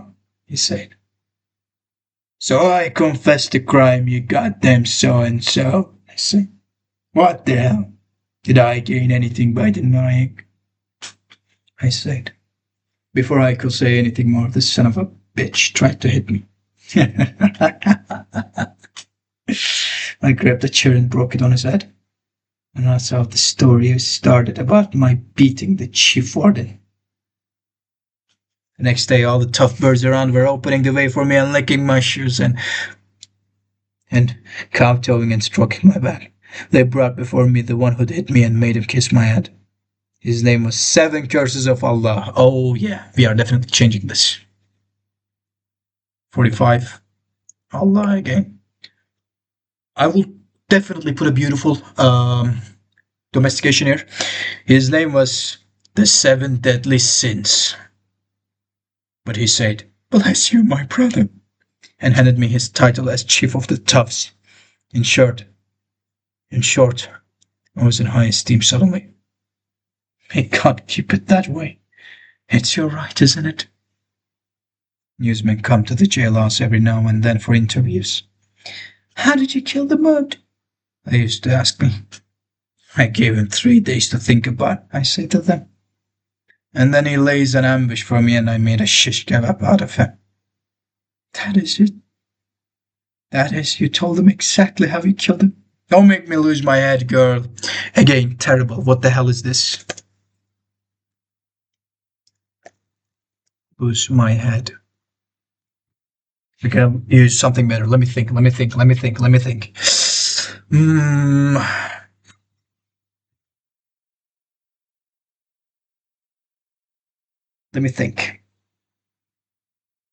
Don't get on my nerves, girl.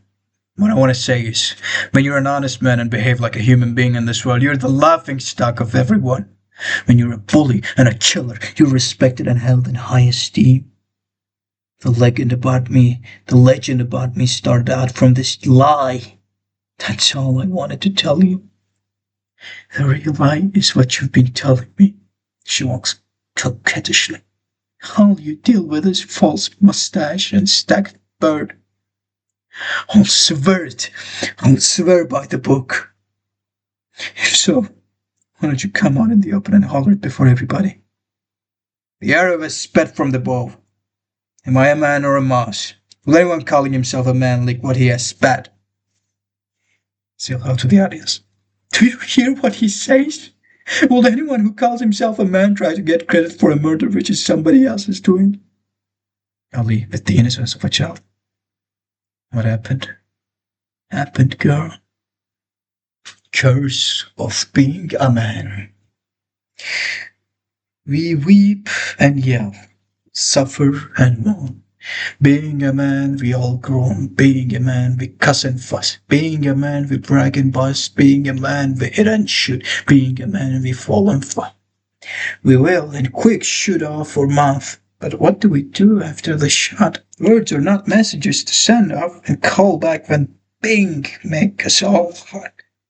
I am to be blamed, my dear girl, but all of us is said and done, gone, finished, and complete. My heart, my brains, my whole sense do say I and yes, but my pride, a stubborn mule. Ah, I say the damn beast. Being a man because of us. We weep and yell, suffering while being a man. Yeah, well, beautiful. This is this is absolute cinema, by the way. Holy shit, I didn't know this was peak. Hold up. His writing is this peak? You haven't got a mind worth a horse mackerel. Let's say that you didn't commit the murder and are just pretending. How can I possibly marry you when everybody knows you as my uncle's killer? Do I have a heart of stone? Don't I have don't I have any pride of honor? Stupid! Never mind of what other people say. Why don't you give that advice to yourself? I'm different. Is my situational position the same as yours? Well, you've heard everything. Are you gonna marry me now? Gonna marry me now? Are you going to marry me now? Are you going to go to the middle of the marketplace and shout to the entire Muslim that you haven't murdered Mehmet the Bot? The responsibility of 20,000 shantytowners are on my shoulders, girl. Don't be a child. Please never stay with this knife. Impossible. 20,000. Okay, this is good. I can let this slide. This is actually good. However, I will use something much better. Let me think. This is really good. The weight instead of responsibility. The weight of 20,000 shantytowners are on my shoulders, girl. Don't be a child. Impossible. Are you afraid of your reputation? You said it. May dogs shit on your reputation. I knew you were going to talk like that. I just tried to test you. Of course you can't deny it, because you're the real killer of my uncle. Come on, cheat my foot. You're afraid of vendetta, and your pulse is jumping up to 500. And you're taking to skimpy lying. Why can't you be a man and admit you've done it instead of running around like a whore? Why can't you stop and listen? I won't listen. Now look here, my boy. When you were away, a lot of water flew down the river of Sheba. Not the little girl of Zilha 4 years ago and many more. I've become a high judge of men in Sheriff Abla's toilet. You can't get me by a salad of words. So, may ducks shit on your reputation. To hell with your reputation, I would use that. Because that is more common, especially in those times, in 1960s, 1970s of, thug, the thug slangs of United States and also England. So, 48, let me note this. To hell with you, rep. Beautiful. Amazing. This is already getting really good. The military enters from the side and listens with surprise to Ali and Zilha's conversation. As soon as Ali notices him, he tidies himself up, becomes his majestical self, and raises his voice. Cut it out. The film is cut. Regular lights. If I lose my temper, I know what I'm going to do. I'll give you 3 days to roll your brains back into your head. So not to make sure that Temal is listening. When I give a deadline, you know damn well how it ends. Exit Zilha, sticking her tongue out. Blah. Temal does not see this. Ali, after making sure that she's gone, takes some money out of his pocket. And let this be a little gift to you. Pretending that he just noticed Temal. Oh, her uncle used to take care of her. Well, after sending him to hell, it wasn't her fault. Zilha has just pretended to go away. She comes back. It's in a conversation. That's right. It wasn't her fault. She's been reduced to poverty, poor girl. Try to give her material help and make it up to her. We're all friends, Oh, so that's what it was. I thought it was something else. What else could it be? Oh, like the kind of fellow who'd be taken in by a woman's petticoat. Of course not, my lion.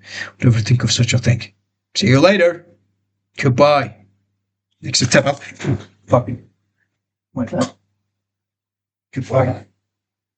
My glasses also said goodbye.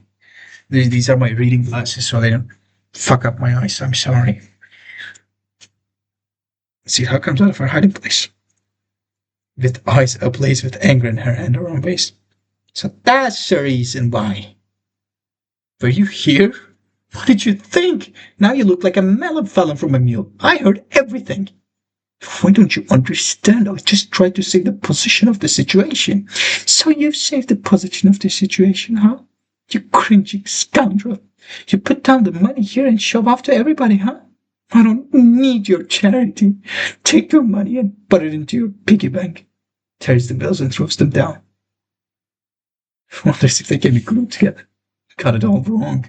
Maybe that was from the I-8 fund. No, that was from the secret fund. So you've saved the position of the situation, huh? Let me squeeze some horseradish into your brain so you don't rot. You made it double worse now, you idiot. I almost believed him a minute ago. Blow my brains. Eyes gush out from your filthy mouth like bees pour out from a hot pan. May God curse you. May your feet never take you from here to here. May all the rocks to Fly Mountain fall upon you so you get crushed underneath. She crosses it, spits on him. Two! You've gone far enough. So you've saved the position of the situation, huh? I'll show you what's what, you urinating son of a sorcering bitch. I'm writing it right here on the wall. Forget for good anyone by the name of Silva. I'd be anybody's kept woman before I'd be your wife. No, you can't do that. They call me crazy, Silva. You'll soon know whether I'll do it or not. All right. It's been some days. Let's continue. Chapter 6. What an irony of fate that Prince Charming from beyond the mythical mountain of Kaf and Crazy Zilha meet at the public toilets of Sherbabla. The toilets. Enter Phyllis, stomping. The chauffeur is running after her, trying to catch her. Okay. Who was Phyllis again? Let me see. Phyllis. I guess it's a socialite. Yeah, it's a socialite. All right. Daughter of a socialite. Let's continue then. Chauffeur, shame on you. Oh, wait. Chauffeur. Shame on you. Nice little girls don't behave like this. Oh, leave me alone, says Phyllis. Chauffeur in a low key. It isn't your turn yet. Phyllis, pointing to the projection. Didn't they tell us to come out when this thing lit up? Besides, I've got to take a leak, and I'm not a nice little girl. I'll do it here. Olga, entering. Who was Olga? Remind me. It's been some days, actually. Olga. Where are you, Olga? Olga? There is no Olga. Who the hell is this? She's not on the character list. Interesting.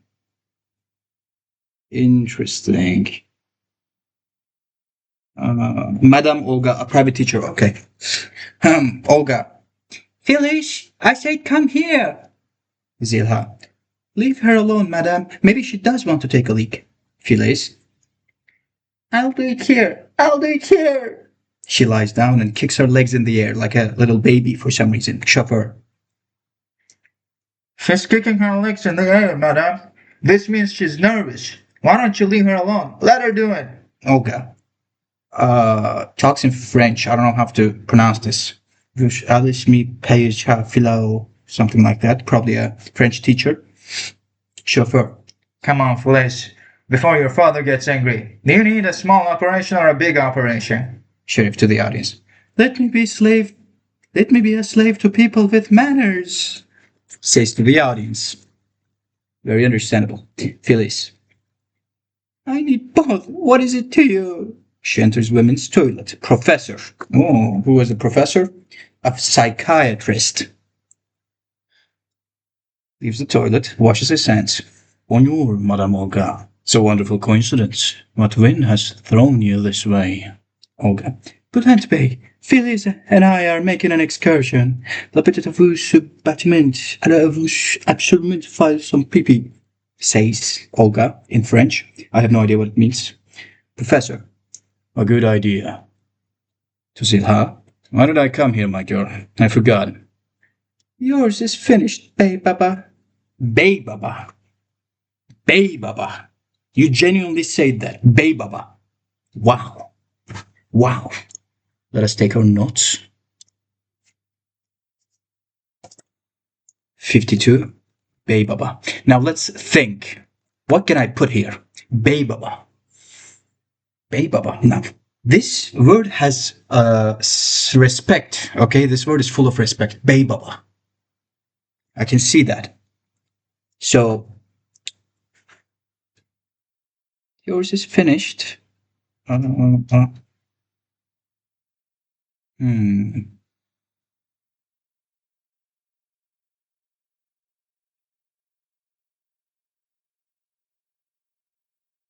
Bey Baba.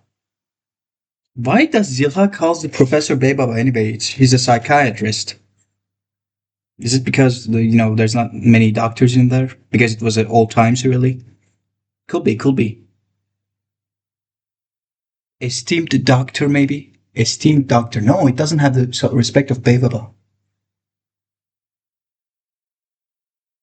Hmm.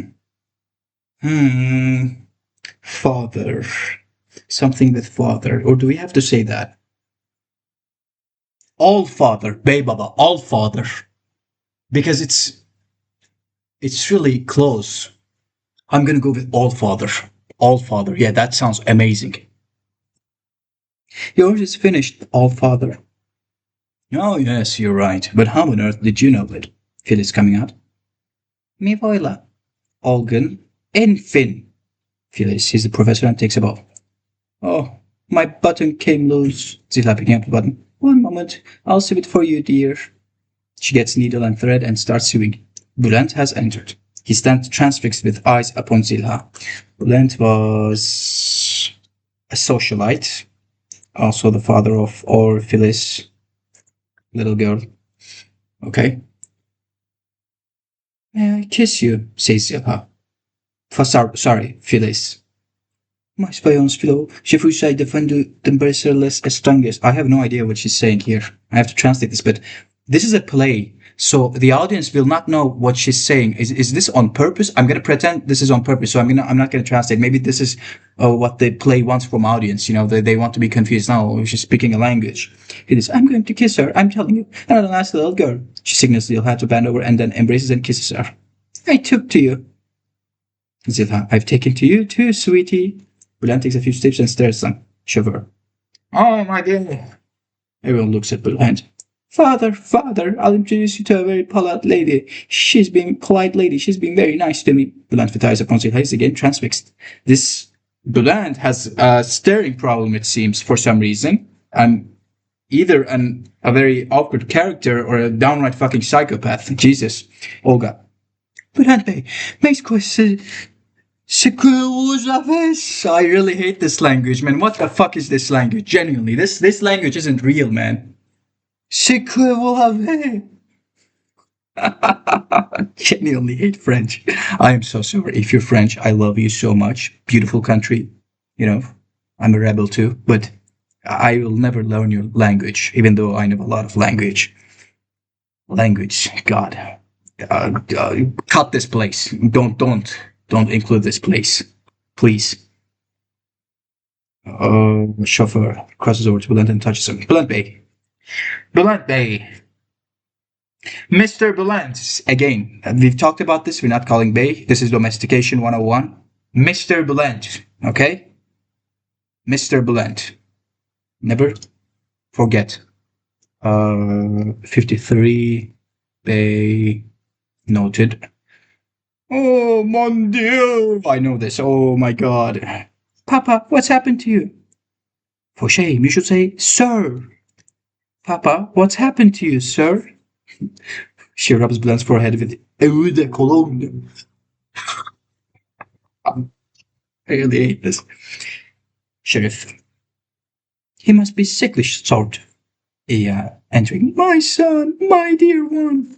What is it here? Oh, has to be somewhere. Socialites and the father. Oh, is the father. Okay, so he's older. All right, all right. Entering. My son, my dear one. He's only fainted, Olga says, Professor, looking first at Bulant lying down and then to Zilha. Interesting, very interesting. Let's have in mind. I'll psychoanalyze him. Condition reflex, condition reflex. Yeah. What are you gawking at? Oh, no. What are you gawking at? Why don't you take him to the car? The chauffeur and Nuri carry Bulant out by his arms and legs. Papa, don't die. After Olga glares her out, she cries herself. Don't die, sir. Olga is a fucking psychopath. And this is her father is dying. Let her cry. Olga, please smile. Bravo. Phyllis turning to Zilha suddenly. You come too. Please come with us. Professor. Yes, positively. We have need of you. Condition reflex. Pavlov's dog. This guy just be saying shit at this point. Like, he's just throwing random words. He be saying shit at this point. What the fuck? He holds Zilha by the arm and takes her off stage. Olga, holding Felice, drags her. Walk along now, like a good girl. They leave. Zilha. Allah strike me if I understood anything. See, man? This is what I'm talking about. See, man? See, man? We talked about this. This is domestication 101. We need to be able to reach to the soul and to the minds of the target audience. Okay, you can't just say Allah. This is a different, completely different linguistics, you know. God strike me if I understood anything. Someone in the audience. Me too. For some reason. Sheriff, take it easy, friends. You'll understand it in the beginning of the next act. Chapter 7. Act 7, or rather, period of bliss at Fly Mountain. Money and guns will open many doors. Ellie's coffee house. On the wall is Ellie's photograph taken in prison. Beside it is a map showing the main intersections of the city. 4 tables in the coffee house. Ellie, Dervish, and Tamel are playing cards outside. Ellie is wearing a bright spick and span silk shirt. About chain on the waist, a servant girl is having her identification photo taken by a street photographer. Behind the girl is a servant woman and officer. There's a lot of servant girls for some reason. Nuri. My beloved Nuri. Sigabat Nuri. Brother Ali brought quiet and ordered to fly mountain within a month after he took office. His fault.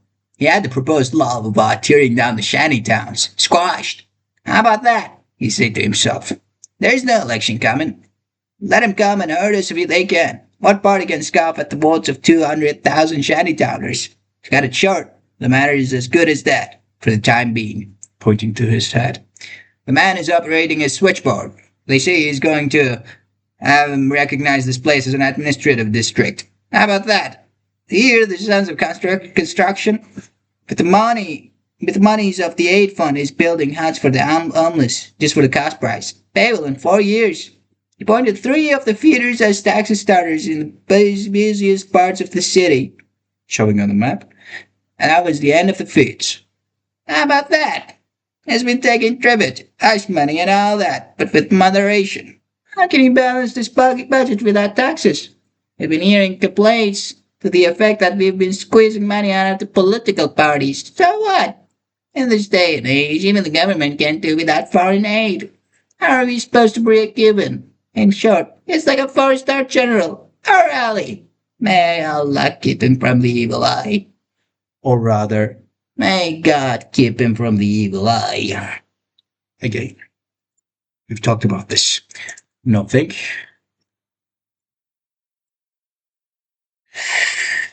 Noted. Give me a sec. I'm gonna close this. It is murdering me.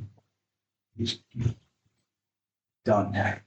Now I'm going to drink some water because I can already feel my throat, preparing its resignation letter. Excuse me. Gulp. Thank you very much. Um, Telephone. Ring, ring. Of course, I'm gonna voice the inanimate objects too because I'm that good. Dervish answers. Nuri sits in his place at the table. Dervish. Dervish was the old guy, right? Let me see. Uncle Dervish, yeah, he was the uncle. Hello, this is the coffee house of Ali Bey of Keshan. No, not Abdi Bey. Ali Bey. Ali. A as in ass. I as in L as in Lacombe. I as in idiot bastard. What does that make? Ali. That's right, sir. Did you want to talk to him? Upon a signal from Ali, meaning he's not in. Ali Bey is attending a very important meeting right now. Could you call again? Oh, one moment then. I'll connect you to the housemaid department. Covers the receiver with his hand. Hafiz Hanım. Miss Hafize. Miss Hafize! What do you want? They're looking for a housemaid, I think. Let me note this too. Hanım, come on, we're not using this. See, this was written in this place was made in 1960 and the translation was made in 1970. I can already understand. Respect to them. They've made really good translations in some parts, but some little parts, like 5% of like 8 to 10% of the whole script is so badly translated, man. You have to use domestication, okay? You have to bend over. You have to bow down to domestication. Otherwise, other nations, other cultures will not successfully integrate with the other culture. They're going to spend a lot of time focusing on the foreign words, the foreign culture. You have to, if you want your message to, if you want your message in their whole hearts, to be shut to their own minds, you have to use domestication. Simple as. There's no getting over this. Comes drying her hands with her skirt. Yeah. I'll go to. Whoa. Shush. You can't even find a slather with lice for 500 liras nowadays. What? Oh, I've been looking for labor. That's something else. To Dervish. Wrong connection. Wow. Dervish taking the receiver. Hello, sorry, stand by. I'm connecting you to the labor service. He calls out. 5 times a day. Hey you, 5 times a day. My baby is here. Niazi. Nuri. Niazi, you're wanting on the telephone. Dervish. He must be prostrating towards Mecca again. Prostrating towards Mecca again. Oh, so this is the namaz. This is Muslim praying, right? Niazi. 5 times a day Niazi. Entering. I'm here. Yes, my good sir. Effendi. It said Effendi, but I'm going to translate this, my good sir. I don't need to note this because we've already talked over this. Yes, we can. My good sir. We're now working for the German market. We gave 100 and 200 laborers. We only 9 or 10. Have only 9 or 10 at hand. I'll let you know if there's any. Flipping the page. Any vacancy. I'm connecting you to the secretariat now. They'll take down your address. Tema. I can't have a moment's rest. He leaves the gambling table and crosses to the telephone to take down the address. Dervish hands in the photographs. The girl points to Ali's desk where the woman crosses. Woman. Sarmet Pasha's sister is very happy with the maid you gave her. She recommended you to me. I hope the one you give me will be as good. Have no fear, auntie. The maids that I export are all select like Easter eggs. Beautifully said. See that? Easter eggs. I like that. I need more domestications like that. He fondles the girl.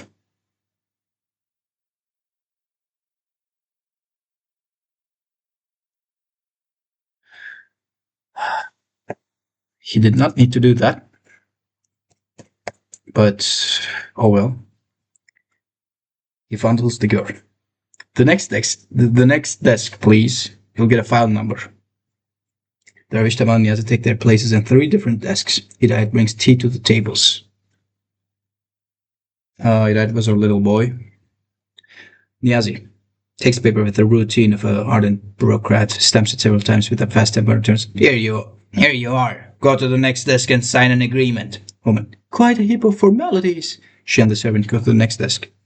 Dervish examines the paper from above his glass. The forms? All right. 6 photos? All right. He files them and then hands her a piece of paper. Sign the agreement, please. Woman.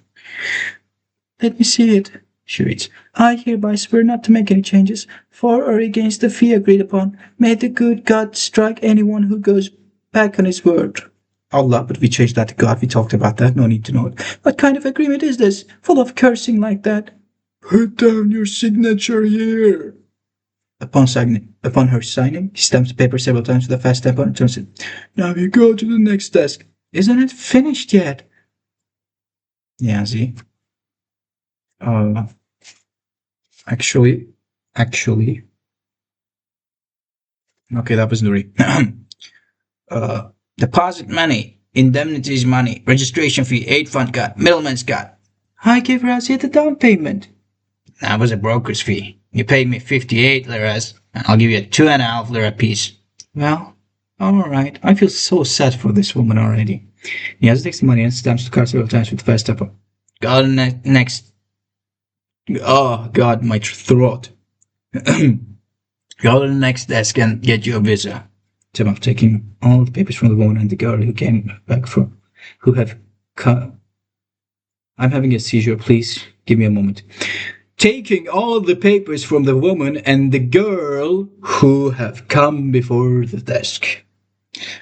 Authorized birth certificate, check. Work license, check. The affidavit of admissions, check. Oh, this won't do. We need 2 copies of the doctor's report. Oh, you've gone too far. These are the rules, lady. I can take the responsibility. He died to the woman's ear. All machine, little auntie. All the machine, little auntie. He pantomimes money. May God strike you. Oh, yeah. They're bribing her. Oh my God, that's so sad. May God strike you. God damn you all, I would say. You were against cussing, I thought. The woman takes out the money as she's about to put it on. He died once her. Among the papers, Auntie, there's a way of doing everything. Among the papers, Auntie, there's a way of doing everything, says the little boy. The woman does as he says. Now we're getting there. He takes the money. Birth certificate, check. Work license, check. Affidavit of admissions, check. Doctor's report, first copy, second copy. Returns it. Here's the visa. That's your bonanza. The woman takes the girl and leaves. Hidayat demands his check from Tamam. Tamam gives him 2.5 liras. Hidayat leaves happy. Ali, getting up from his seat at the table. This is the way to play this game. The politician appears outside. He walks to the campaign. I can't read it. Every word is like stained. This is old. He walks to the accompaniment. I think it's accompaniment of music. Temal receives him. Politician. I'd like to speak with Ali Beyefendi. Temal. I'm his private secretariat. Please rest a while. Enters Kafias. Politician. Man's urgent. I'm of one of the oldest families. My grandfather and his grandfather before him were pashas of pashas and grand viziers. I was born in 1302. Wow. Under the Arabic calendar. When I opened my eyes to the world of politics, curse my luck, it was the Young Turks, the party of union and progress, the Balkan War, the World War, and defeat. Year 1980, Gregorian calendar. Year of Allied occupation. Divided in on the throne, the last sultan, his grand vizier Damat Ferid in brotherly collaboration with the enemy. What could I have done with the family and 2 children? So I joined the vizier instantaneously. 1919, a May morning, and a man landed in the heart of Turkey to begin a fight. It was Mustafa Kemal, the GOAT, and his nationalists. They on one side, wearing the fez made of fur, and the Sultan and the allies on the other. wearing a grin. 1920, then 21, then August 22. Suddenly the grand offensive with Kemal and his cry, "Armies, your target is Izmir." I had to leave my Grand Vizier. Procuring a fez made of fur, I landed in Izmir. Operation Party, the Republican Party, partial elections, general elections, all held freely, and Senator from Izmir, yours sincerely. Remember the railroads, and the factories and the refineries, and all the other fineries, who I made a contribution to the wealth of the nation. And its proper distribution, pantomimes, pocketing money. 1945, the protest of the four senators, establishment of the new party, and its plutocrats, calling themselves the Democrats. I've always been a firm believer that activity brings prosperity, so taking my registration card, I became the floor leader of the Democratic Party. Trouble with them was they always broke things. They began by breaking all election records, and they broke the necks of their opponents. There were riots, there was silence, and uneasy silence. Uneasy silence. It was time to break with the party. One May morning, whole hell and its cousin broke loose on them. The army was up in arms. Revolution! Well, I come from a family of soldiers myself. Long live the army. Long live our founding fathers.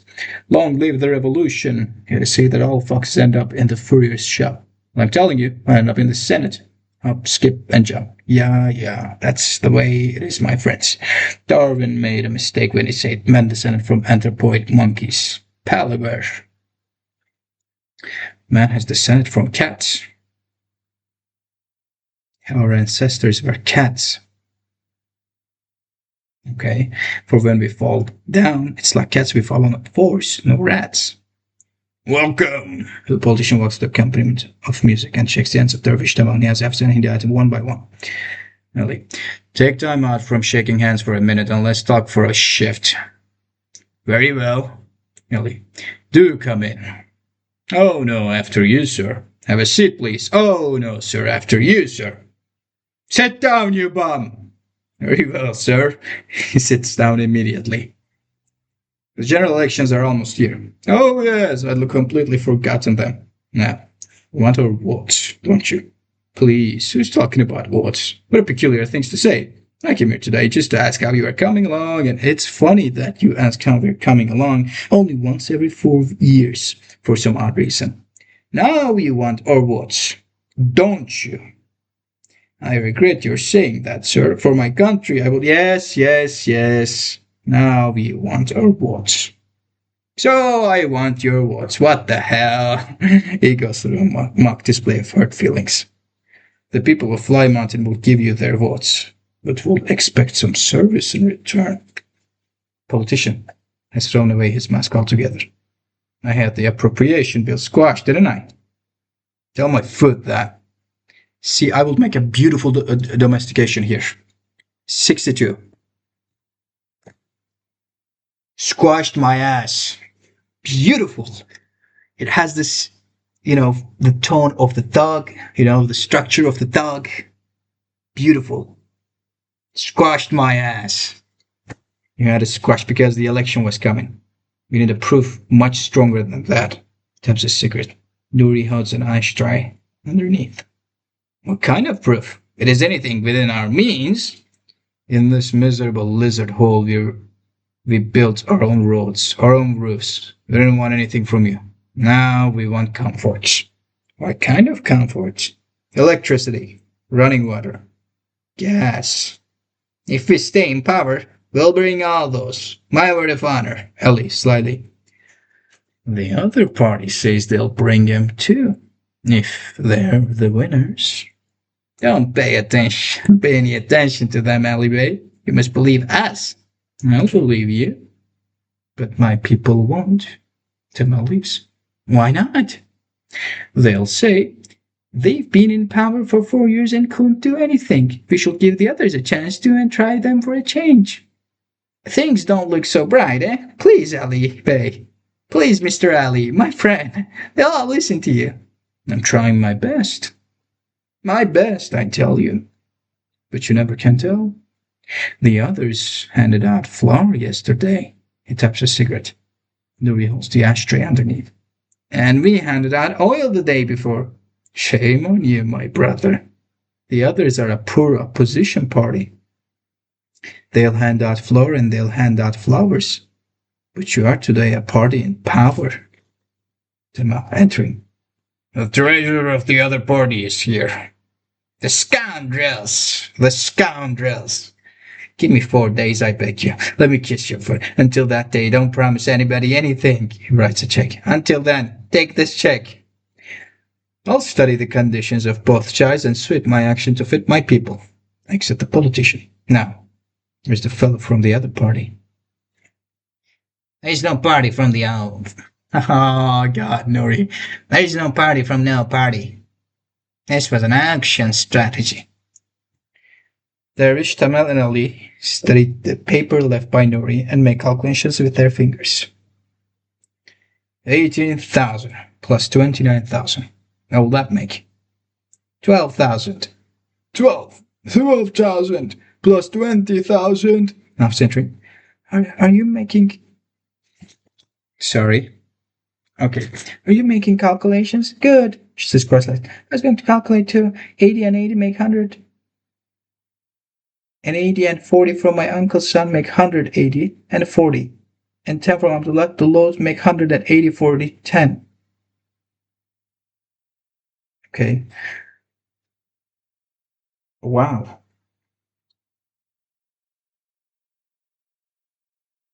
80 and 80 make 100. 180. Okay. Calculation is in. Banker dreams of revenue. Prince will think of Richino. Journalist wonders what is new. Citizens ponder what is due.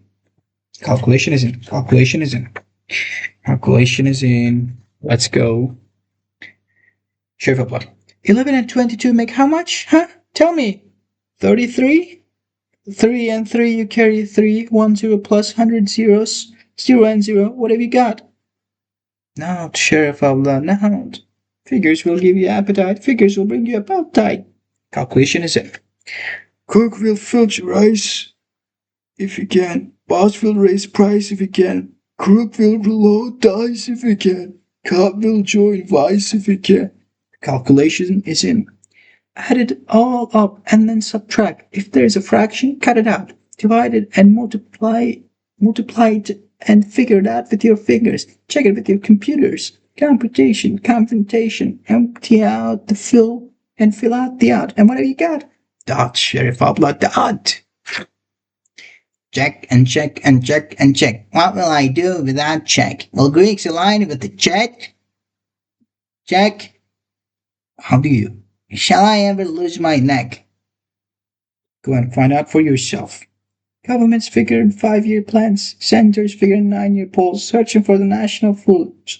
Shall I put out or bomb the base? Shall I eat cakes or marmalade? Nuclear hey. Yeah, I'm not really in my own head today. Nuclear heads and foreign aid. Addition and audition. Liquidation and money paid. Calculation, computation. Octagons and pentagons. Secretaries and presidents. A paper before everyone. A pencil in every hand. Active file or distant shell. I will figure it for myself. Part 2. Oh boy. Now we're on part 2. The curtain. Okay, music. Full screen. Still have seen sticking her head through the screen. As you smoked your cigarettes between the acts, 1,001 things happened here. I've been working at the company. I gotta close this AC. God, it's hot as fuck here. Probably because I'm a human furnace, but still. Been working at the contractor mansion in the last 2.5 months. The place is something like the ivory place beyond the magic mountain of Cav. You'll see too when the sets of... Can't read that. Roldy? Dervish. Uncle Dervish, right? Took from the wings for very inside and that's the others. Dear and distinguished members of our honorable audience, it is our generous hope and expectation that you will recall and remember what has occurred before an aforeperformed act. It will be a minute or two before decorations are deposited in their abode. So to then, let's take our event. Let us repeat in some summary. Okay, so this is a summary of the other previous part. 0 and 0 and what have you got? Now, Sheriff Upland, out. If the fellow you're dealing with is a monster, then you have to be a devil. You You come to this world only once. If I don't send to hell four others like him, won't my dear dead mother turn in her grave? Nice. Nicely translated. Zilha. They call me crazy, Zilha. I'd be anybody's kept woman before I'd be your wife. Just remember that, Professor. Condition reflex. Pavlov's dog. Come along, my girl. We need you. You'll save life. That's it. Now we can move forward. 8. They call her crazy, Zilha. She'll take her revenge, of course, to like civilization and 30 lesson. 30 lessons. Zilha. What was I saying before I was so rudely interrupted? They took me to this household as an adopted daughter, you might say. Take the child and Shamama for a walk. That's all I do. Shamama is a dog. There's a civilization here. In the old days, I used to wash my feet once every month. And with my stockings on, and that could get both of them washed that way. Practical. See? Yeah, I can't really see. I think I'm blind after reading that sentence. Now I take a bath every day. I never knew how soft the human skin was until I began to wash it every God's day. Every goddamn day. I didn't take the weather here in the beginning. After living with the smell of ammonia in the toilets there, fresh air began to burn my lungs. Looks some photograph from the table and shows it to the audience. This is Bland, Mr. Bland. Plays his father. He's sick as a dog. Poor man. His wife ran away on him, and the man turned into a burned-out candle. Mr. Iya took him to a million doctors and spent $1 million in American money. There was no use. Melancholia, they called it, a sickness you won't wish on your enemies. Sometimes he looks at me the way a cow looks at a passing train. She imitates him. It really touches me. Remember the foolish professor in the first act who couldn't remember if he was coming or going to the toilet? He was doctor of madmen, so he's now fucking after the young master. It's here all the time. Tells me how I should dress and comb my hair and paint my eyes. He must be crazy. Mr. Iya is a fatherly man. Mayweather touches turning to gold. He likes me as if I was his own daughter, calling me the mascot of the family. Tweaks me on the cheek too, saying I bring him good luck. Well, you can't have it perfect. He ordered Madame Olga to teach me how to sit and walk and sing and talk. And they're going to get me a husband if my luck is kind. Please, we talked about this. I don't need to know this. Good and philanthropous people aren't all dead yet. Knock on the door. It must be the Madame. Is it you, my Madame? Come on in. Did you memorize the lesson that I taught you yesterday? Sila picks up her notebook. Yes, I did, Madame. Recite it. You recite, Pitt. You recite beautifully. Estelle and Grace. So I'm gonna skip the songs because I feel like this is bland because, right, I really wish I could hear the music, the how they sang, but like this play was made in what 1960s, and this was translated in 1970s. If there's a theater for this whole play, I would like to go into one. Let's see now. Okay. Okay. We drink whiskey, my girl. White lady and black horse, or if you haven't got those, a martini, Cordon Bleu or Bordeaux. We drink raki, madame. Well, less water. We call it or ouza, or if you haven't got those, we drink pure alcohol or boza. Have you got horse races in the hippodrome? No, madame. We've got lice races, best of their kind this side of Rome. Gentlemen play canasta, physique or bridge. We play craps under the bridge. See the difference in the stars? Well, let's go on to a repetition of today.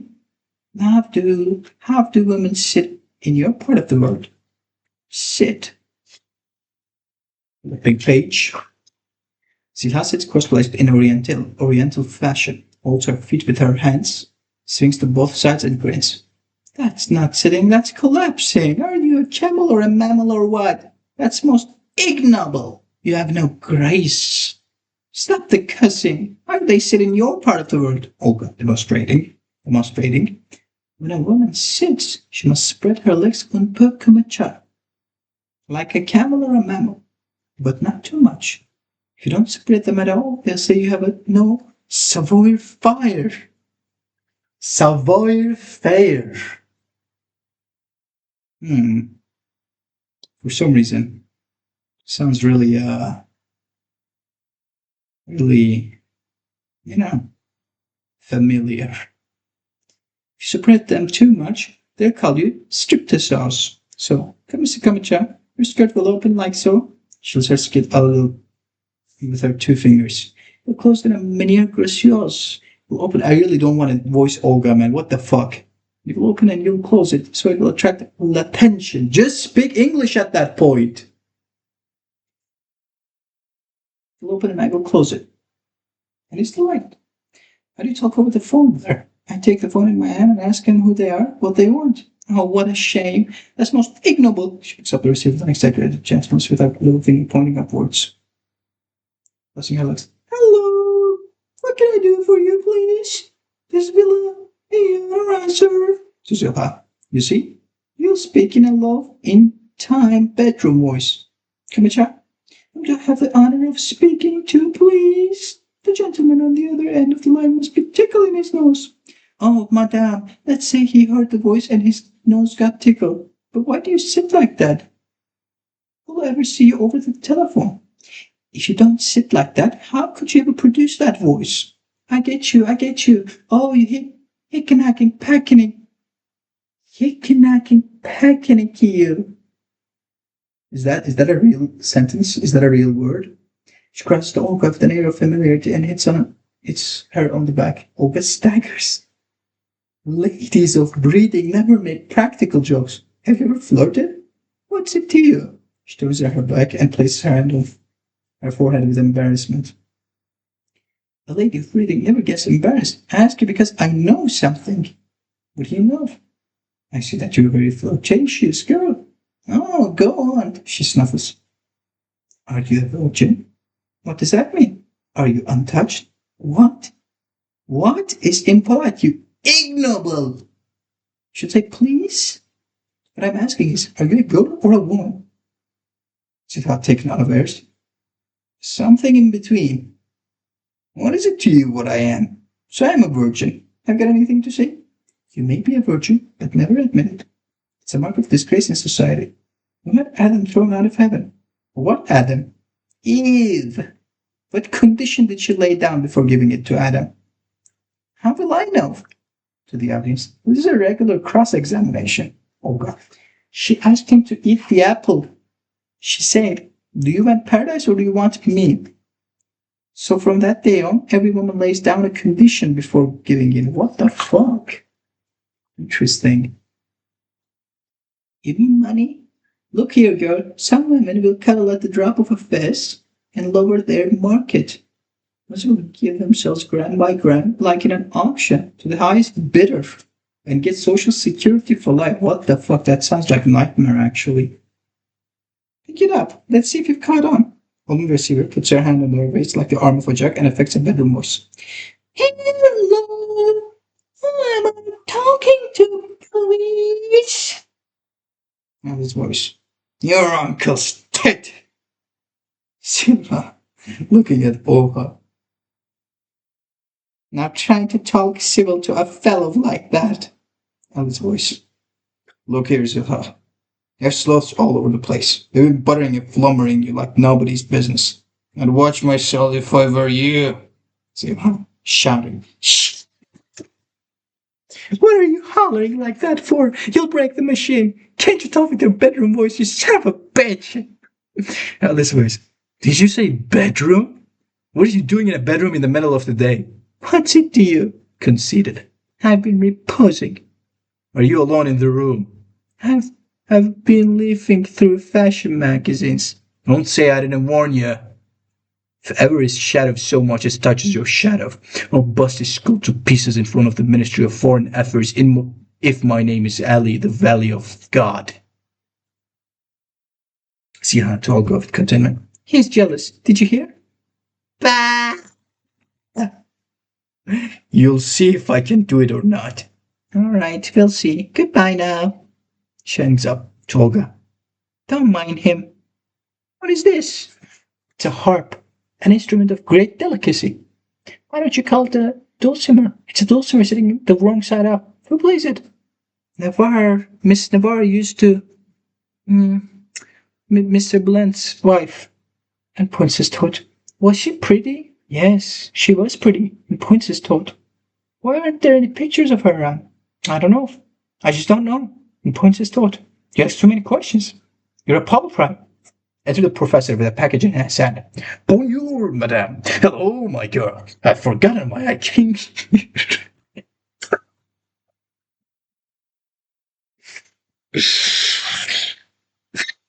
I've forgotten why I came here. Does it have something to do with that package? Yes, that's right. How on earth did you know? He opens the package and takes out a pair of elbow-length gloves and a long cigarette holder. Try them, my girl. Are they for me? Wearing the gloves. Thank you. Professor inserts a cigarette in the cigarette holder, sticks it in her mouth, and lights it. I don't smoke curses. God, may God take you. Professor going with her. Come and sit by this. Now look as if you're swooning. She'll hide him on the hand. Go away.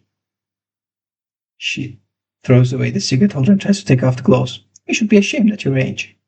You've got him wrong, Malenteru. Don't you understand what he's been driving at? The other day he brought me a silk breakfast gown, too. Look here, you old goose. I'm not one of those girls. Don't ever touch me without a promise of marriage. Turning the page. I have no such intentions, my girl. Then you'll get nothing. Sticks the cigarette back into her mouth and makes her wear the gloves. I'm trying to make you look beautiful, so that they like you. To the audience, Mama, he's not a mad doctor. He's a pimp. That's it. Your hair fell on your forehead a while ago, just the right way. He arranges her hair. Look a little softer now. Are we shooting a film here? Yes. You may call it a film produced in the depths of the subconscious, a condition reflect Pavlov's dog. Comes out to the door. You may come in, Blunt. Entering an emotional state, looks at Zilha in astonishment. You here? Oh, there he goes again. Is he in a fit, madam? No, so answer Miss Felicia's doctor. The man has fainted. They're congratulating each other. Come, madam, let's pick up the pieces. Don't touch him. You go now. He squats beside Blunt and shoots them off with a curt gesture. Olga pulls to the house station as the latter moves on looking back. The professor bends over Blunt and speaks in a suggestive manner. The same hair, the same smell, the same mouth, the same eyes. This is she, Blunt. It isn't worth brooding over Navarre. Her ersatz is just as good. No.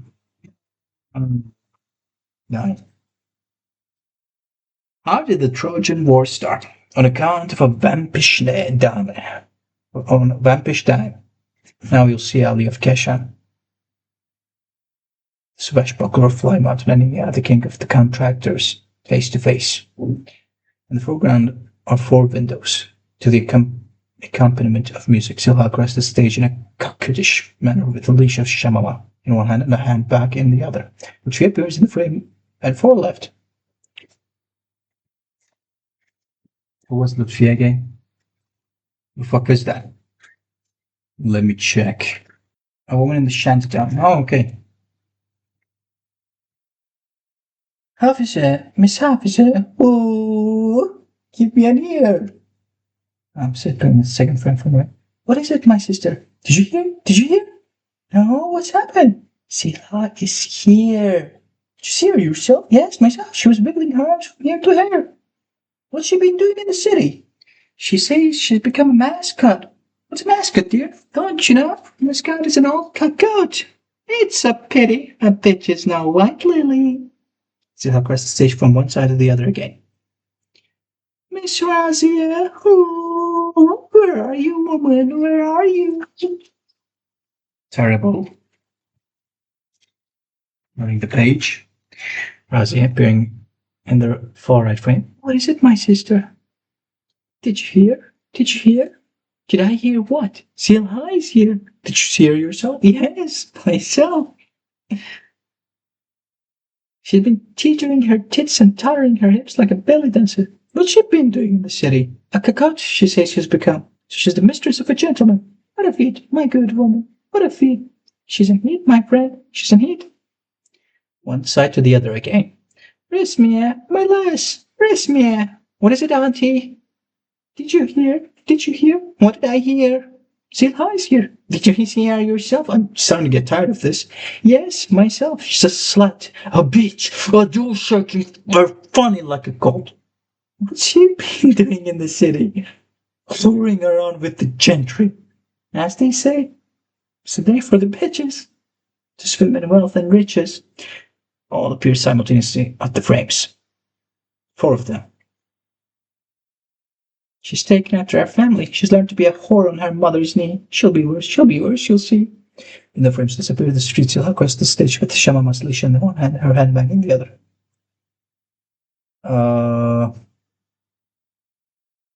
It's the end of the world.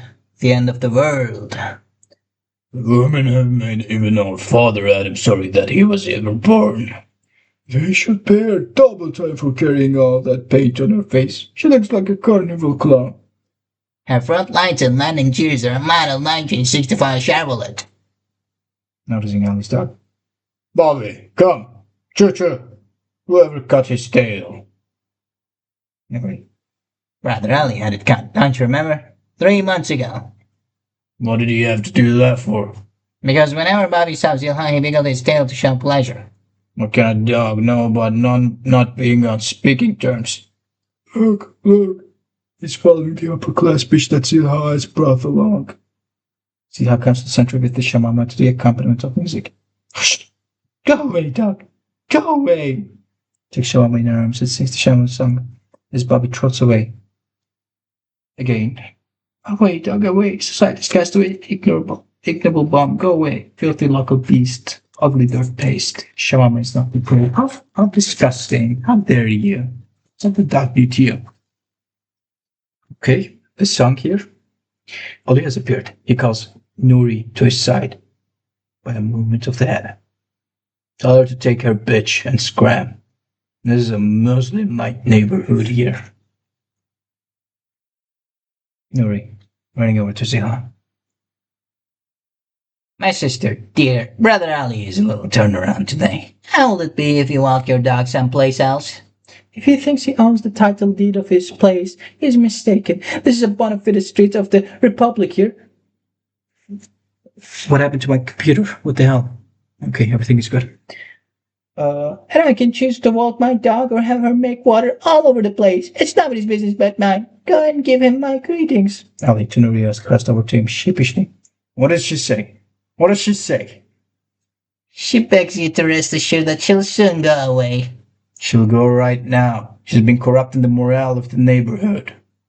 Nuri's running over to Zilha. My sister, dear, I'll see your toilet. It looks real great on you. But the weather is getting cool. You're going to catch cold. I'm not cold at all. I'm hot and getting hotter. If you make me more angry, I'll strip what's left and walk in the nude. Ali to Nuri. What did she say? What did she say? I was going anyway. She says, please don't lose your temper. Ali, man of decision. This is not gonna work. Goes over to Zilha. Look here, you. Zilha, till her finger of her right and pointing upwards. Did you say something? Yes, I said, get the fuming hell out of here. Disdainfully and with pity. What manner of talk is this? To devise the kind of upbringing you had, you should elect people from your own circus to talk to. Look here, woman. None of that rich bitch talk to me. I'll tear your mouth and grind it into dirt. Things are getting serious. Observing the saliva spewed forth by Ali's rapid talk by a graceful movement of the land. You're showering your spit over me. You don't even know how to talk to a lady. Take off your hat, please. As he is about to take off his hat like an automaton, he puts it down over his ears to spite her. Are you a red, yellow, and blue regimental flag or something? Zilha to Bobby. Hush, you dog. Is that to me? You talking to me? Turns around and looks at Darvish and has them all. And then they turn their heads the other way as if they have heard nothing. No, I say that to the dog. What made you think I was addressing you? First of all, my manners won't allow me to treat a human like a dog. Ali confused about the response he should make. Look at that face. Look at those clothes. You look like the mad woman of the Seraglio. Isn't your friend feeling well, Mr. Nuri? Why don't you take him to a doctor? With fear. Change the shift, or I'll make a stew of beans with oil and onion eating cold out of you. Don't trouble yourself. I can't eat stew because I haven't had my aperitif yet. Aperitif. To Nuri in a voice. What does aperitif mean? It's a sort of French cheese, my brother. Shame on you. How can aperitif be cheese? What is it then? Aperitif. Well, aperitif it's a sort of baby tunny, salted of course. It's taken as appetizer by the upper classes. What's aperitif, woman?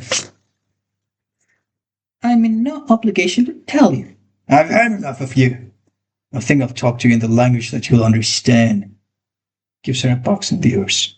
Oh, you loud! The four of them. There! You talk your mother tongue now. Oh. Rubbing her cheeks. You stinking, slobbering, low-life scum! That's your father you're talking about, you half-baked shitcake bitch! That's your mother you're talking about, you rotten son of a bitch! Street harlot! Street fever! Scarlet fever! Louse-infested beast! Bedbug! Rubbish sheep! Dirt lover! Stupid sheep! Don't get me like a frog out of a pond! You can't scare me! What? What? In polite circles, you don't say what. You say please, you urinating son of a sorcerer bitch. You can always come back here and beg for a slice of cheese like you used to do. That's a cinch. Why don't you take a ride to the rubbish dump like you used to and nibble cantaloupe peels? Go, hitch! She turns to the audience and makes a gesture meaning, wasn't it a perfect squelch? Why don't you go and jump into the Bosporus? Your honor isn't worth a piastre anymore. Why don't you go to the Freedom Park yourself and jump into the lake? You'd make a good piastre soap, you mackerel. I'll knock you into bits and slice you into four and eat you raw. Look at that crab, sailing sideways like he's got fleas in his ears. Lavrum, Mr. Blunt keeps you as his mistress. You can tell me that that's a lie. Smith, rag picker told me. He couldn't touch me even with his little finger. As of course he decides to marry me with a religious ceremony. I'll go climb a ladder with envy. Marry you, boy! I'd rather take a garbage truck than run it as a private car than run into a toilet girl and take her for a while. Make the same gesture as if I made a little earlier. Wow, what's she going to do now? Are you going to shut up, you fool owl? You foul owl? Study a box on the ear. What have you done?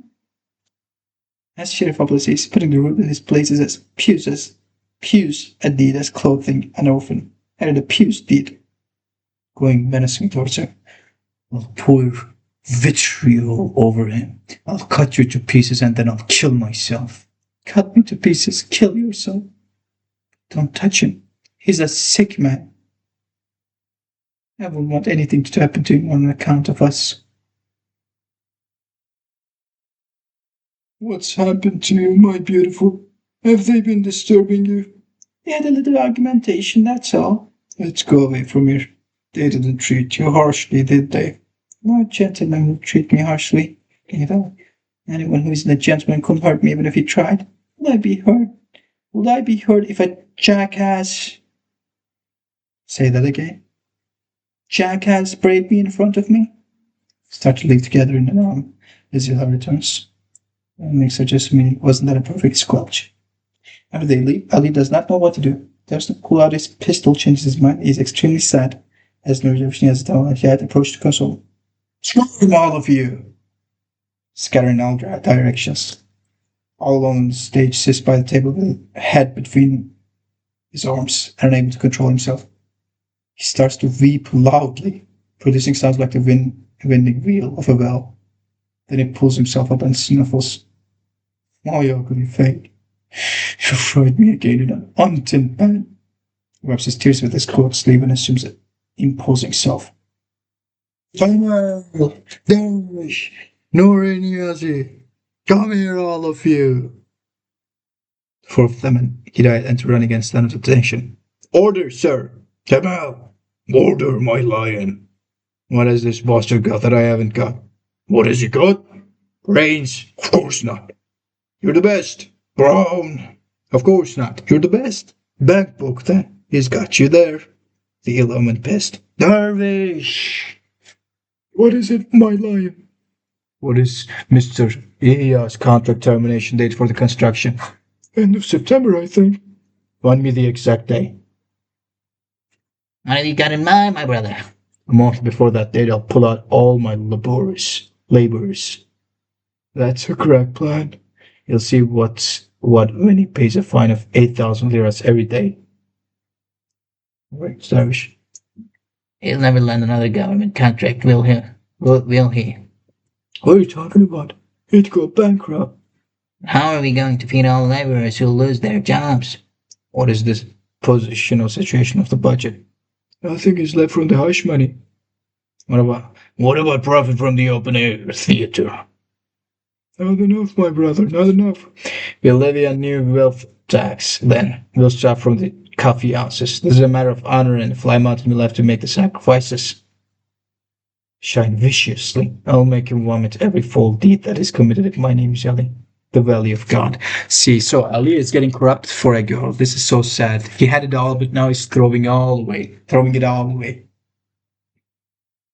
Wedding and feasting in the city to spite Ali. A small hall in the house of the Honorants. Sultan Balktan, wife of Davud Dal, Taban, king of clock nails and English. Was the most elegant lady of the evening in her black satin gown with silver embroidery and a violet shawl. Kamila Kaltavan, the beautiful brunette wife of Kazım Kaltavan, the lumber king, looked as if she came out of a book of fairy tales in her pink satin dress with white embroidery. The two very fat ladies, whose names are mentioned, have been carrying on a conversation in a group. They give happy and proud smiles when their names are mentioned. We're now witnessing the wedding of the Honorants. I'm Suandan Gilburi, the Elsa Maxwell of Turkey. For some reason, the Honorants kept this wedding a cosmic top secret, serving it with an end-time party. They appear. If it weren't for your friendly assistance, I'd have gone bankrupt. Please! When that vagabond pulled away his 200 laborers, I thought the whole world was coming tumbling down. If the minister hadn't extended the deadline of the contract by 3 months, I would have had it. How could I have gathered a new crew way up in the mountains? Cooperation is for days like this. I'm very happy to see Mr. Blunt so hale and hearty.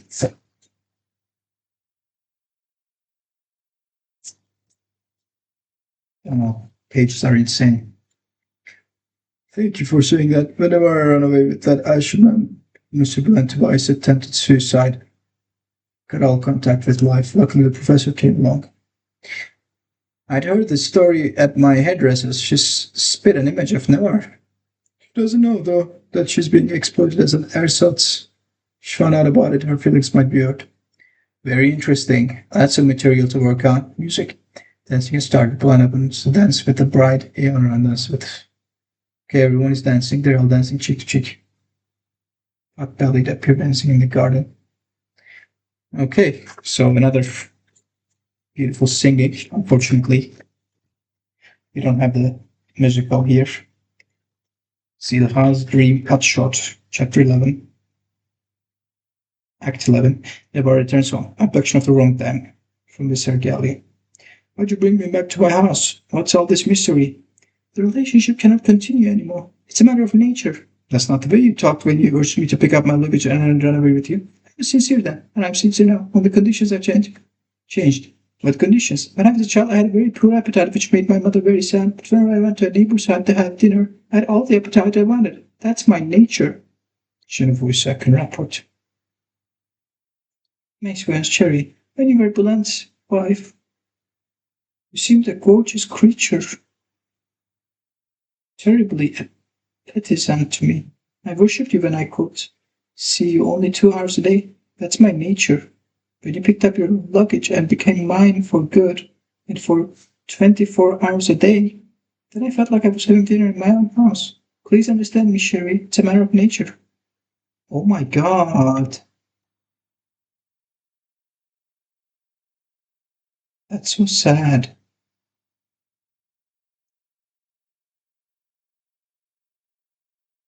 Wow. I didn't expect this of you, Hassan. Is this why I ran away from my husband, burning all the bridges behind me? So English at the French list used to say that beautiful girls had poor luck. Yes, was Garde, she used to say, sigh. How right she was. Please don't misunderstand me. You're still a matchless beauty. Only the conditions have changed. What's going to happen now? To go back to our old state of passionate lovemaking, we'll have to change the conditions again. You mean you'll return to your home?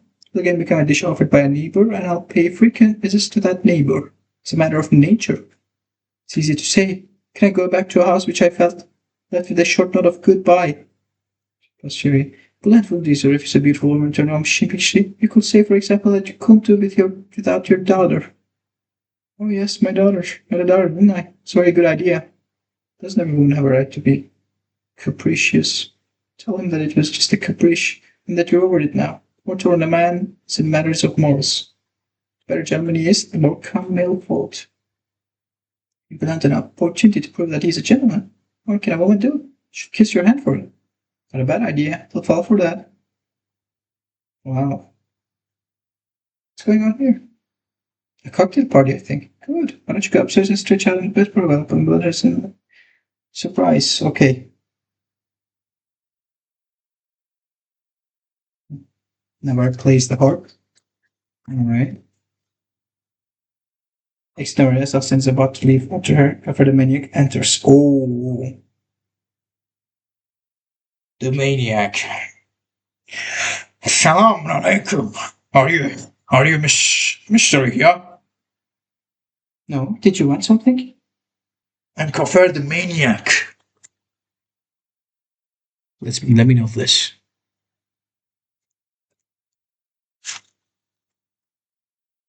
Actually, I can make a very good voice for this. Salam alaikum. Are you Mr. Here? Did you want something? I'm Kafir the maniac. I don't know you. I'm the one who sent Mehmet the Mud to hell. The famous shantytown murderer. Pleased to meet you. I ran away to Syria after the murder. Hearing of the amnesty, I decided to come back. Mr. Yard of my return and invited me for a little cleaning up job. Cleaning up job? To put it so you'll understand, a blustering nobody by the name of Ali of Kashana stealing my thunder and claimed my murder as his own. He's been forcing everybody to kowtow to him. They gave him an inch and it took a mile, and now he's been poking his nose into the city, into Mr. Eli's affairs. I don't follow you at all. So? I'll clean him up for a tolerable stone. Sipsy entering the floor.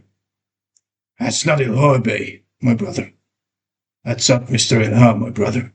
Mr. Yah is the fellow coming this way. Will you talk to any old scab that you meet around the corner? Sen disappears in a hurry. Is that you, maniac? My line. Yes, my pasha. Come over this way so we can talk privately. Shamla pours herself a drink. I can't believe my eyes. They are here in the wedding. Zihanatri. I'm bored to death. There was a mirror here somewhere. Are you looking for a mirror? I'm in streams of sweat. There's a walking mirror around the house. Why don't you go see that? Connect me to the boss. Thanks. Say, did you mean some pun or fun or what, lady? I just said it in the course of conversation. She must be crazy or something. Hello, the boss is busy, then give me the managing editor. Yes, oh, is that you, Camille? Well, listen, send me a photographer right away. There'll be a bomb in the gossip come tomorrow. I was waiting a fiasco. Shannon meets Stock Avenue in Party Grove. How's that for a headline? Ciao, ciao. All right.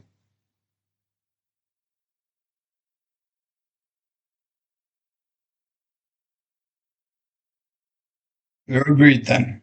Bye bye. Well, aren't you going to give me an advance? For what? To get started? This is what you may call a snap job. After all, I'm putting my life into this thing. Pantomime's drinking. Deserve a moral booster, don't I?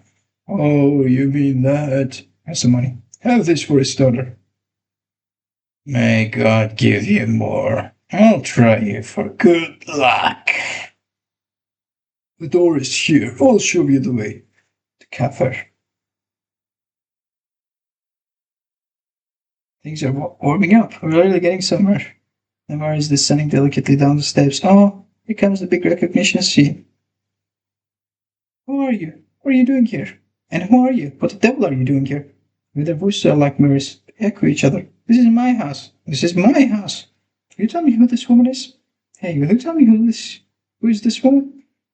Never. Mr. Blunt's wife's. Oh, now I understand everything. Where's the Senate professors? Where's that Mr. Yeah, the scoundrel? Where are you going? I'm not marrying that mooncalf. They played with my Emma prop. I would stay here even if they gave me $1 million. Stop it. Are you going out of your mind? Jumps out of the window. Where's that girl with the bridle down? Understudy from the shantytown. Understudy from shantytown. Sorry, I must rush to the paper now. Sinks in a chair. What is it? What's happened to you? Some very funny things are going on in this house. Who is it? Nuri. I'm Nuri. Oh my god. Oh, treacherous woman. You are the author of an ingratitude unrecorded in the annals of history. Escape! Escape in whatever means at hand. A ship, a wagon, a plane, a cab, or a dust cart, or a disposal can, but escape! Oh, escape, sila! Whatever has happened that I should escape? I was with Ali when Razzie the rag woman brought to Fly Mountain the news of the wedding, which we had to so nobly kept dark. He was cutting his nails with a butcher knife. Whereas he opened our ill-omened mouth and disclosed the circumstance of the case, poor Ellie fell. Oh, how do you like that? First he turned pale, then he squinted, and then he tried to laugh. But no, that was no laughter. It was a cry that shook the world. Tried to burst out laughing, but instead he came out with a sound that was the nearest thing to a sob. And as his hand went to the handle of his pistol, first we thought he was going to kill himself. Then suddenly, the wish to let Roger, Yazan the mountain knife grinder came forward. This insult that has been accorded you, they said, has been accorded us. Oh, Ali, they went on. The noble son of our elder sister asked by the oracle maker. Give us leave and we shall have the honor to avenge your injury. How do you like that? Thereupon, Ali pushed them back and hollered, if I subjugate Silla to them, let them never again call me Ali the Valley of God. How do you like that? The sheriff blah, sizing up the situation, sent me off. Go rush to Zilla, she said, and let her run away. I flung myself like an avalanche onto the footpath leading to Sherbet Road, and catapulted onto the city truck, the hosepipe of which cleans up Sheriff Able's toilet, and flew over here. Ellie's on the way. My lass, with a pistol in his hand. Make off, my friend, make off. Make off with whatever means at your disposal. A ship, a wagon, a plane, a cab, a task car, or a disposal can. Falls in the manner of a marathon messenger. Did you understand anything? This must be a shiny-term copy of the messenger in Greek tragedy. Say, who is this Sally? Raising his head as he still lies down. The famous Ali of Kesha, the boss of Fly Mountain. Yes. I never believe you had such perversity in you. I see this man for the first time, Masa. Shame on you, sister. Stop the acting and start hiding. There he is, did you see? He's coming. That's the end of me. He runs away. Ali from the wings like lightning. Don't move or I'll shoot. After raising his hands. We give up. Ellie, looking at the rug on the floor. I put a good here, Herrick rug, so I won't spill any blood here. Come and we'll set it at Fly Mountain. Where the devil is Fly Mountain? Shut up, you tufted duck. Ellie picks up Never and shoulders her. She struggles. Wait, let me help you if you wish. You mind your own business. Yes, sir. Son raises his hands again. However you say, sir. Disappears with Navarro on his shoulder. She has found this kidnapping rather entertaining. She brings her hand to her mouth, laughs and addresses to Alice. Ho, ho, ho, where are we going? To making sure that they have gone. Help, help, how's it goes, help. But then Torben, I'll guess some storming it. Wilson still has his hands up. What's going on? What's going on? What's going on? A brute has kidnapped Navarre. They want that way. That way. Are they going to ask what the fuck is Navarre doing here? I wonder. 12 towards a happy end. Before Alice's coffee house, night. Silhouette of the houses, silence, sure notes by cicadas. All lamps in the windows, accompanied by a party of tension music. Yeah. But Olga, Professor sips a coffee, and Felice appear headed by the policeman. They wear twigs and leaves on their heads as camouflage, crawl and take cover every 2 steps or so, like an advance party attacking enemy trenches. Alice Coffee is anxious to know what this party is up to. Hidayat will have Sanyasi. Friends in the rear of the group erect and with their hands clasped behind their backs. Fat policeman, in a low voice, giving orders from where he has taken shelter. Rizzo, you ram down in the right flank. Zia, you zip up the far bank. Blows his whistle. Rizzo stands to the right and Zia to the left. They take their positions and lie down. Their whistles and the fat policeman's whistle turn into a duel of whistles. Mother! Mother! Shh! Shh! Shh! Shh! Sheriff coming out of that. What's going on? What's going on here? Are you shooting an American movie? Stretching in his hand stands up where he has taken it. The play is not a play anymore. You've broken the rules. They've kidnapped Navarre and him. Miss Navarre. This is a scandal. Don't get alarmed, Fatty. Zia has shown up. And the kidnapped lady spent the night with me. If you want love is heard from Sheriff Ablasan. Mother, mother. That's Navarre's voice. That's she. Nobody's even touched her finger. I'm getting back to you just the way I got her. Oh. Pure and trim. I got her. Now we're in cheddar. You can use her all the way to your heart's content. Thank you so much. I'd expected the worst. Me too. I can relax now. Mother, mother, I want my mother. She's moving her legs in the air. She's moving her legs in the air. She's very nervous. Leave her alone, madam. Okay, run towards her for the embrace her mother. Is this a dream? He falls and faints once again. Let's go back right away. Ignores up. It has been easier than I thought it would be. Happy end. Cross signed. End of the world. Come on, break it up now. You're stopping the traffic. There's a law against unlicensed meetings and demonstrations. I have to take you in, do you understand? The crowd disperses and people head towards their homes. The room inside the coffee house is lighted.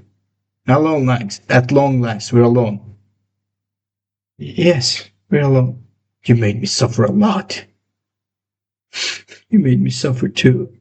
Did you surely cry a lot for me when you were in jail? Upon a gesture meaning yes from Ali. As they say, a tenor gives his favorite height the worst beating. But let that be a lesson to you after this. But I suffered a lot too, you dog. And let that be a lesson to you. Ali has started to undress. Putting his belt and pistol by the window, he stretches his left leg towards Celia. She bends over and takes off his boots. Why? Sipsio has been waiting in ambush by the window, extends his hand and steals Ali's pistol. How did you know that the woman you kidnapped wasn't me? From her smell. She'd put on perfume, some European lotion. Because she didn't trust her own natural smell. How do I smell? Smell like yourself.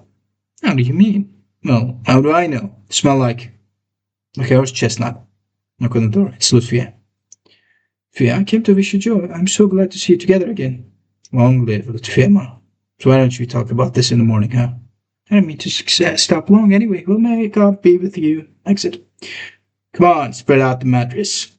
What's the hurry? Like the pervane. Besides, we're not even married yet. Marriage comes afterwards. Take a breath. Let's have a few drinks first. You know, girl, when I'm with you, I feel like I got a roast struck on my lip. MashaAllah, MashaAllah, 41 and a half times MashaAllah. God has willed. God has willed. You're the most beautiful couple in the world. Thanks to him who has brought you together, I came to wish you joy. Long live Hafiza, sister. But why don't we talk about this in the morning? I don't mind to stay anyway. May God be with you. Shakes her head and says Tata and leaves. Thank God she's gone. Come and sit by my side like a good girl. So I've said. So what? Look into my eyes. So I've looked. So what? Hold my hand in yours. So I have. So what? So shit! Haven't you ever seen a movie in your life? Go home, everybody. If you have a house, go home. If you have a house, go to a muscle. Knock on the door, it's Razi. Stepson looks at him enviously for a while. I've come to wish you joy, children. Come on, caress and kiss like two good turtle doves. It's your birthright after all that suffering and crying and bleeding and excretion and long live Razia's sister. But couldn't we talk this in the morning? I just stopped by as I was passing. May God be with you. Ah, she sighs and leaves. Whoever sees the light sails in. I think I'm going to blow out that light. He does.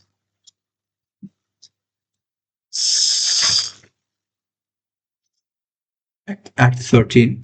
A play must be sentimental, ethical, and disciplinary, and at the end there must be moral for the citizenry. According to the police, this thing must end immediately. And right here. And they lived happily thereafter. They attained their desire and will to bed. Let us therefore, after due preparation and perspiration, commence ourselves to provide you with a wedding appropriately provitational as to be honored even by your presence as to honor us again. For your comfort and pleasure, our patrons and benefactors. People look alike, their faces look alike, their suits look alike, and third, our fiction, the suits us alike. Friendly intercourse ever remains permanent for the cupbearer, whatever that means. If we've made any slip of the tongue or lapsus linguae, please forgive us. Curtain begins to fall. Next, the fat policeman after crossing the auditorium, Kafir. So from the rear of the auditorium, he passes across through the audience. Right. Not so fast, my friend. This play can't end on such a sweety note. By Allah! By God! It's Kafir the Maniac! Kafir the Maniac who curbs the happy end takes the stage, or the myth that was fiction becomes a fact. What do you think? Everybody has had a say. Now it's time for me to talk. To the audience. Ali and I have a little business to settle. Across the horse's trees. Stop him, Dervish.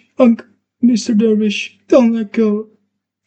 He's fuddled and muddled and blind drunk. Right. They call me Kafir the Maniac, and I'll burn you like Salamoniac. Who's that tramp that they call Ali? Ali's startled. Zilha holds him tight. Hey, Spinak! Look here a moment. I hear that you're entering the nuptial chamber tonight. So Mr. Bulan has used her all to his heart's content, and now you have to settle for the leftover, eh? Sipsi appears in darkness and crosses over to Kafir. He's throwing insults at you. Don't mind him, I beg you. The dame is all right, though. Come over here, woman. I want to kiss you or I'll miss you. Come on here, you mule seed. I am insulting your whole family and mother and soul and everything, and are you still deep in your first night's sleep, you dog? Silha scuds that with the air of someone of gentle birth. Oh, go away, you drunkard. Or your equal, you impolite, ill-bred man. Let me kiss that spitting mouth of yours. Hey, you coward. The males hide away in your part of the world and let the females do the fighting. Come out there, you product of fornication. Should think you could scare whole people for good with the murder you had no part in? Come out in the open air so people can find out who's killed the mutt. People of Shantung have started to gather. I've insulted your mother and you haven't opened your mouth. I've insulted your woman and you haven't made a sound.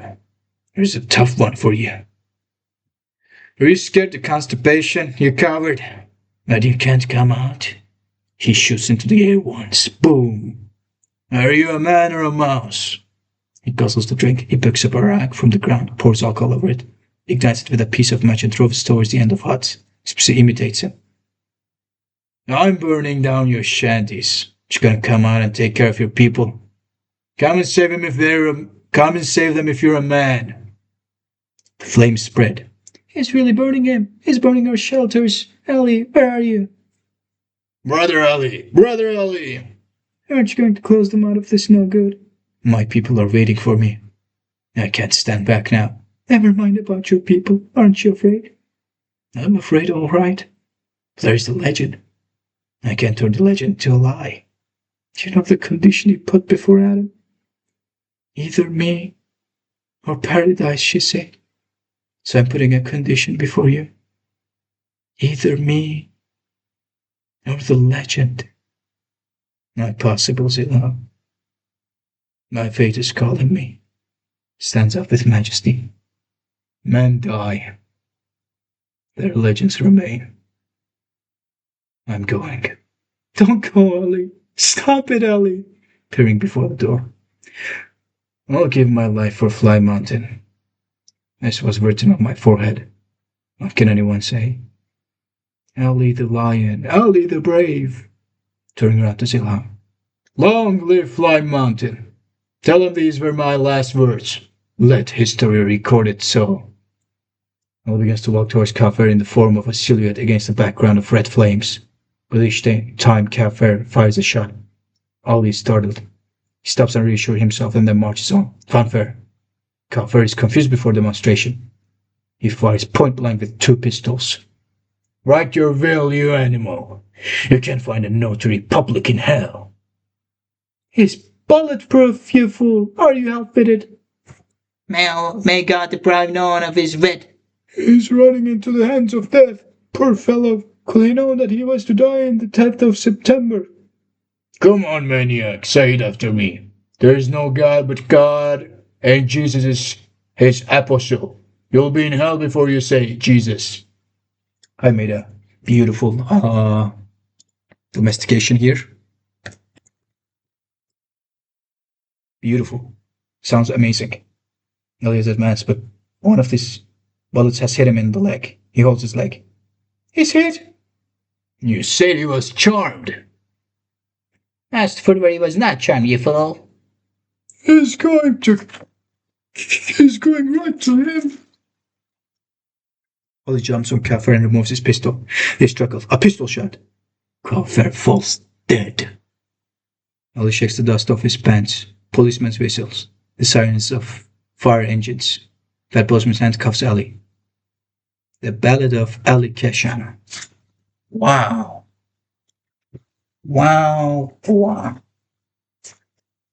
And thus he protects the legend and the Fly Mountain.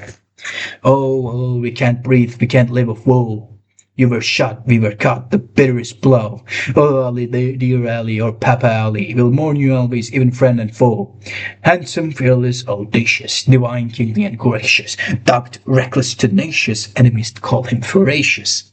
Cream-colored shirt he'd wear, pistol ready he'd bear. He knew who is where, and the whole world be cautious. Oh, where will we be without him now, you tell me? Without shelter and with have been done for it. Automatic. Our little girls will go on the street by job. Jailhouse, alehouse will have been our manor. Manor house quick. When they write it there. Good for poor man and farmer. He was before it's a charmer. Justice, guardian, no kidding. His vigor long and earned her. And I will never rob him. Danger will always cheer him. Seeing a gun at full cock, he will walk like lions towards him. The moral of the story. Gentlemen and ladies, dear friends from 7 seas, Here we end our story of the lion and the girl, if you please. That's the way the legends go. As you have seen throughout the show, a myth is but an opium for the green to eat and swallow.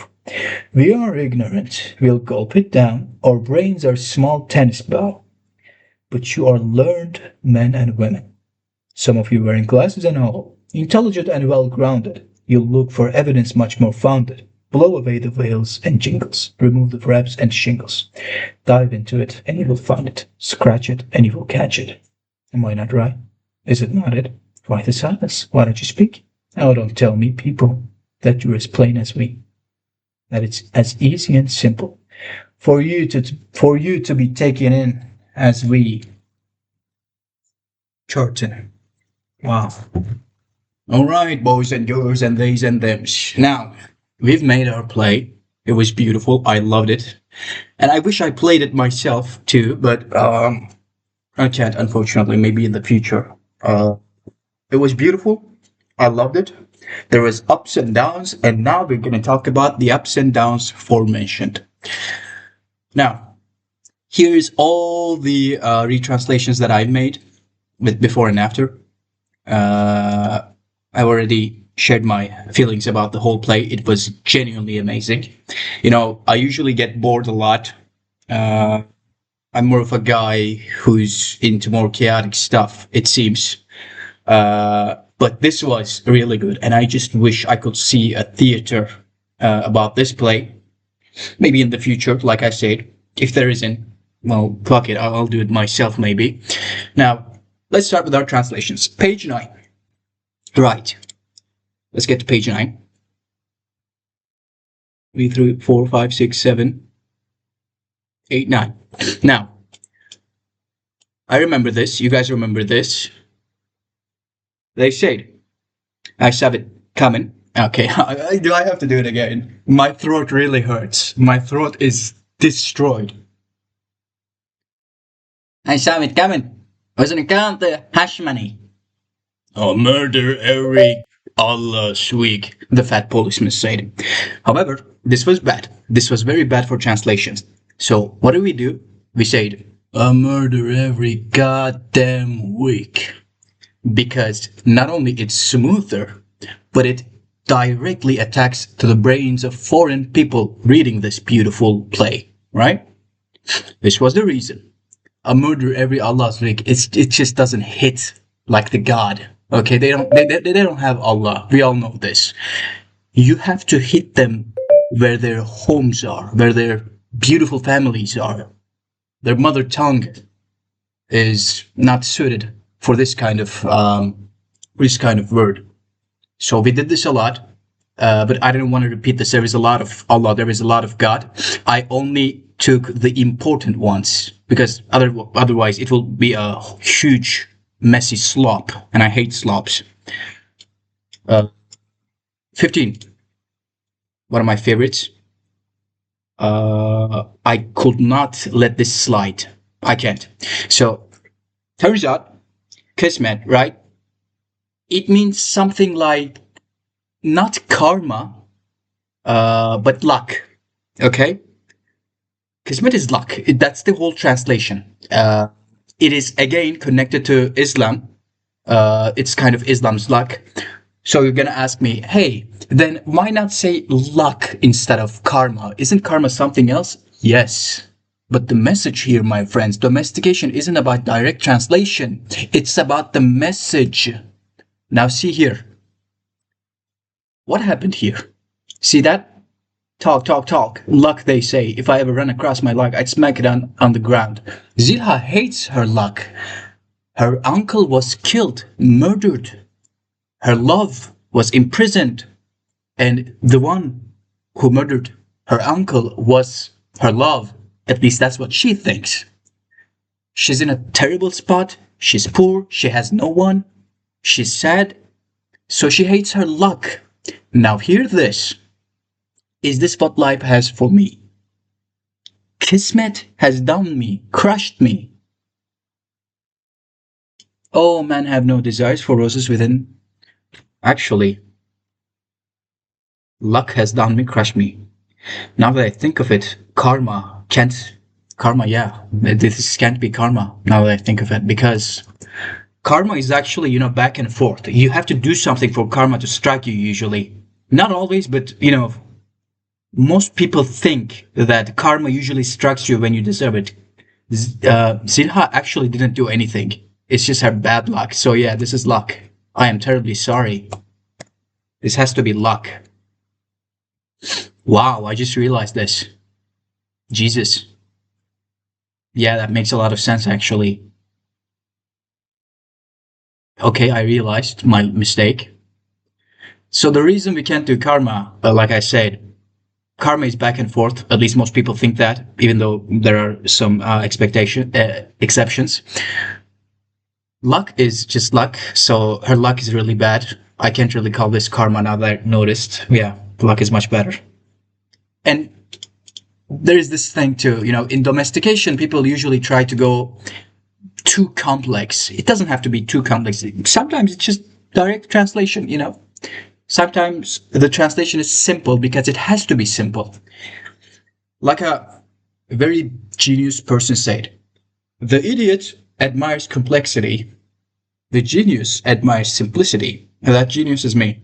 And this word belongs to me too, by the way. And I'm saying this because I just realized my mistake and I'm trying to, I'm trying to distract you guys from the fact that I made this karma for a very long time.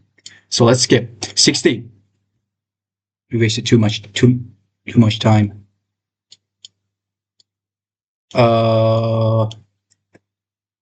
You guys know this. The famous Shantytown murder. May Allah forgive him. See that? Now, you tell me yourself. Would you rather have the may God forgive him or may Allah forgive him in a translated text? This was for the Western audience. They have no idea what Allah is, so it has to. Let me fix that. Okay, so it has to hit home. Like I said, I'm not gonna lull on this because we don't need to. 16, same as God. Beautiful, one of the perfect ones. Again,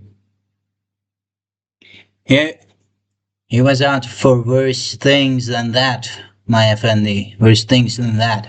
No. What do we say?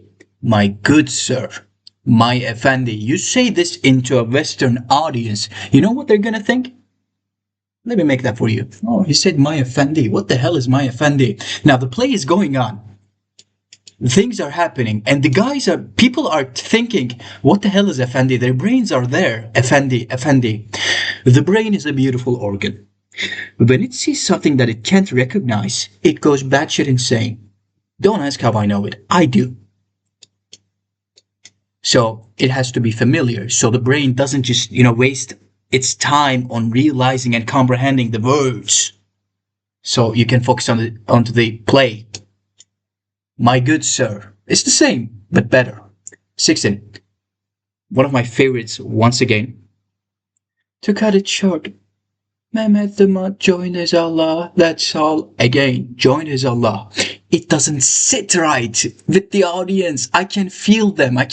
Just cringing their faces when hearing this word. It has nothing to do about, not respecting the religion. No, that's completely something else. We're talking about domestication here, my good sirs. So, Mehmet the Mud met his maker. Beautiful. I made this myself in the video, as you guys have listened already. Met his maker. This is a known sentence in the Western audience, right? In England, in America, wherever you go, it's usually used to, to imply that someone has died. So instead of join his Allah, it's met his maker. You will meet your maker if you keep doing that, etc., etc. You already understand. Some people are sending me messages, but I don't care. This is more important at the moment. 20. 20 was one of my favorites. Please leave me alone. I am busy. Okay. The whole nation is bringing Ali Aga home. No, like I said, What do we say? The whole nation is bringing Ali, the big boss, home. The big boss Ali home. Now you're gonna say, come on, jackass. Why big boss? Why big boss instead of something simple like aga? I'm gonna kill someone if that message go. Okay, I'm killing someone. Let me handle this real quick. Um,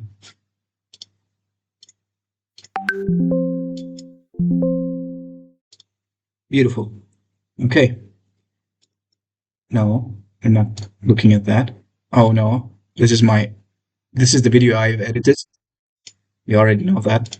Sorry for showing that. No, this is the WhatsApp. Oh, I'm having a seizure at the moment. Where is it? Okay, I have to cut those in the editing, but I'll probably forget whatever. So, uh, how long has it been? Can I see it? 10 minutes. Okay, 10 minutes. Yeah, it's not obvious, obviously. So, Big Boss Ali instead of Aliaga. You guys are gonna say, "Come on, jackass." Huh.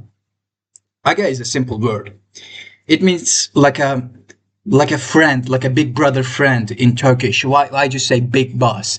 Because that's what Uncle Dervish is trying to convey in the message. By saying Ali Aga, he doesn't mean the good old big brother Ali. No, he means the boss. He means the big boss of Fly Mountain. That's what he means in the entire play. Everybody sees Ali of Keshan as a big boss, as a boss, the boss of the Fly Mountain. This is literally in the play. So instead of Aga, it's gonna be big boss because it conveys the message correctly without, adding some foreign words that the foreigners will, keep thinking about it instead of focusing on the play. So this is one of it. Again, we have to take safety measures, my good woman. Now, come on. When I read this, it already doesn't sit with me. My good lady. My good lady is used in movies, in theaters, in TV shows, in everything. However, you don't see my good woman. No. This is not an important translation. This is not an important, replacement, but it does make it smoother. That's why I added it. Now, 25. Let's go. Oops, 25. There we go. The very life. You'll be blah blah blah blah. Do I look like a fellow who surrendered to mere man the life that Allah has given me? Sounds cool. Very cool. But let me give you something cooler. Do I look like a fellow who'll surrender to mere man the very life that the Lord Himself has given me? See that? You know how it hits you, right? It hits you, right? It hits you hard. It gives the seriousness, the very life that the Lord Himself has given me. This is used a lot. This is familiar to the Western audience. You have to use this. What the hell is the life that Allah has given me? It has no aesthetic value. The Western audience know this. The Lord Himself. Details, my friends, details. They're important. 42. Let's go. Beautiful. Oh, this was really good. If you guys remember in the recording, I said, I'll come back to this later. And I did something else, a very poor replacement. But then I came back to it and changed it. Let me be your ship to be butchered. Only don't talk to me that way, Ali says here. Sadness. He hates it. He can have anything. But the way Zilha talks to him, it's the worst. Got me if you want, but don't talk to me like that. instead of let me be your sheep to be butchered, but don't talk to me that way. Now, see that? Let me be your sheep to be butchered. Again, this is a very traditional saying in Turkish.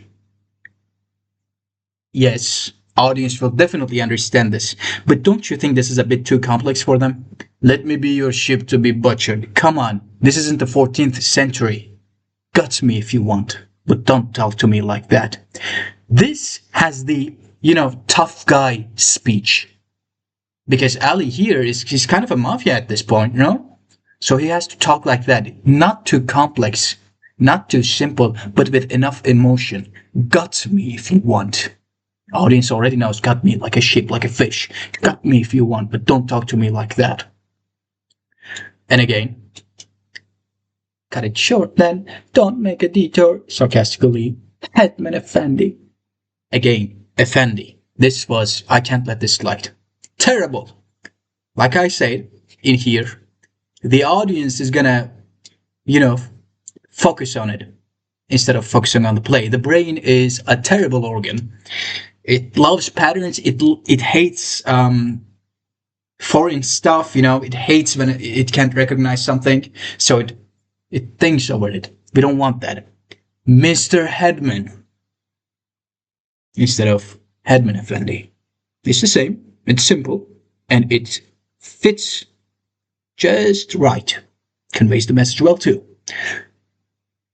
What more do you want? This was one of the most important one, and I thought a long time for this.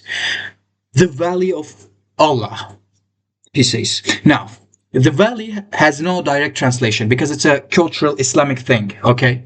It doesn't have a translation. It has an explanation, as you can see here. A wali is the one who adheres to the teachings of the Quran and the Sunnah, fulfills obligations, and does more optional good deeds so that one can attain the rank of piety. Now, you're gonna say, hey man, this is wrong, you're gonna say. I know. A wali, instead of, where is it? The hand of God. The hand of God implies power. The valley is just a follower of God.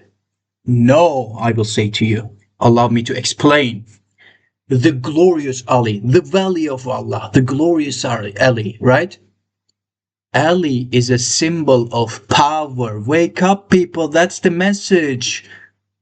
The valley is used here not as a simple follower of Allah. Zilha is being sarcastic here.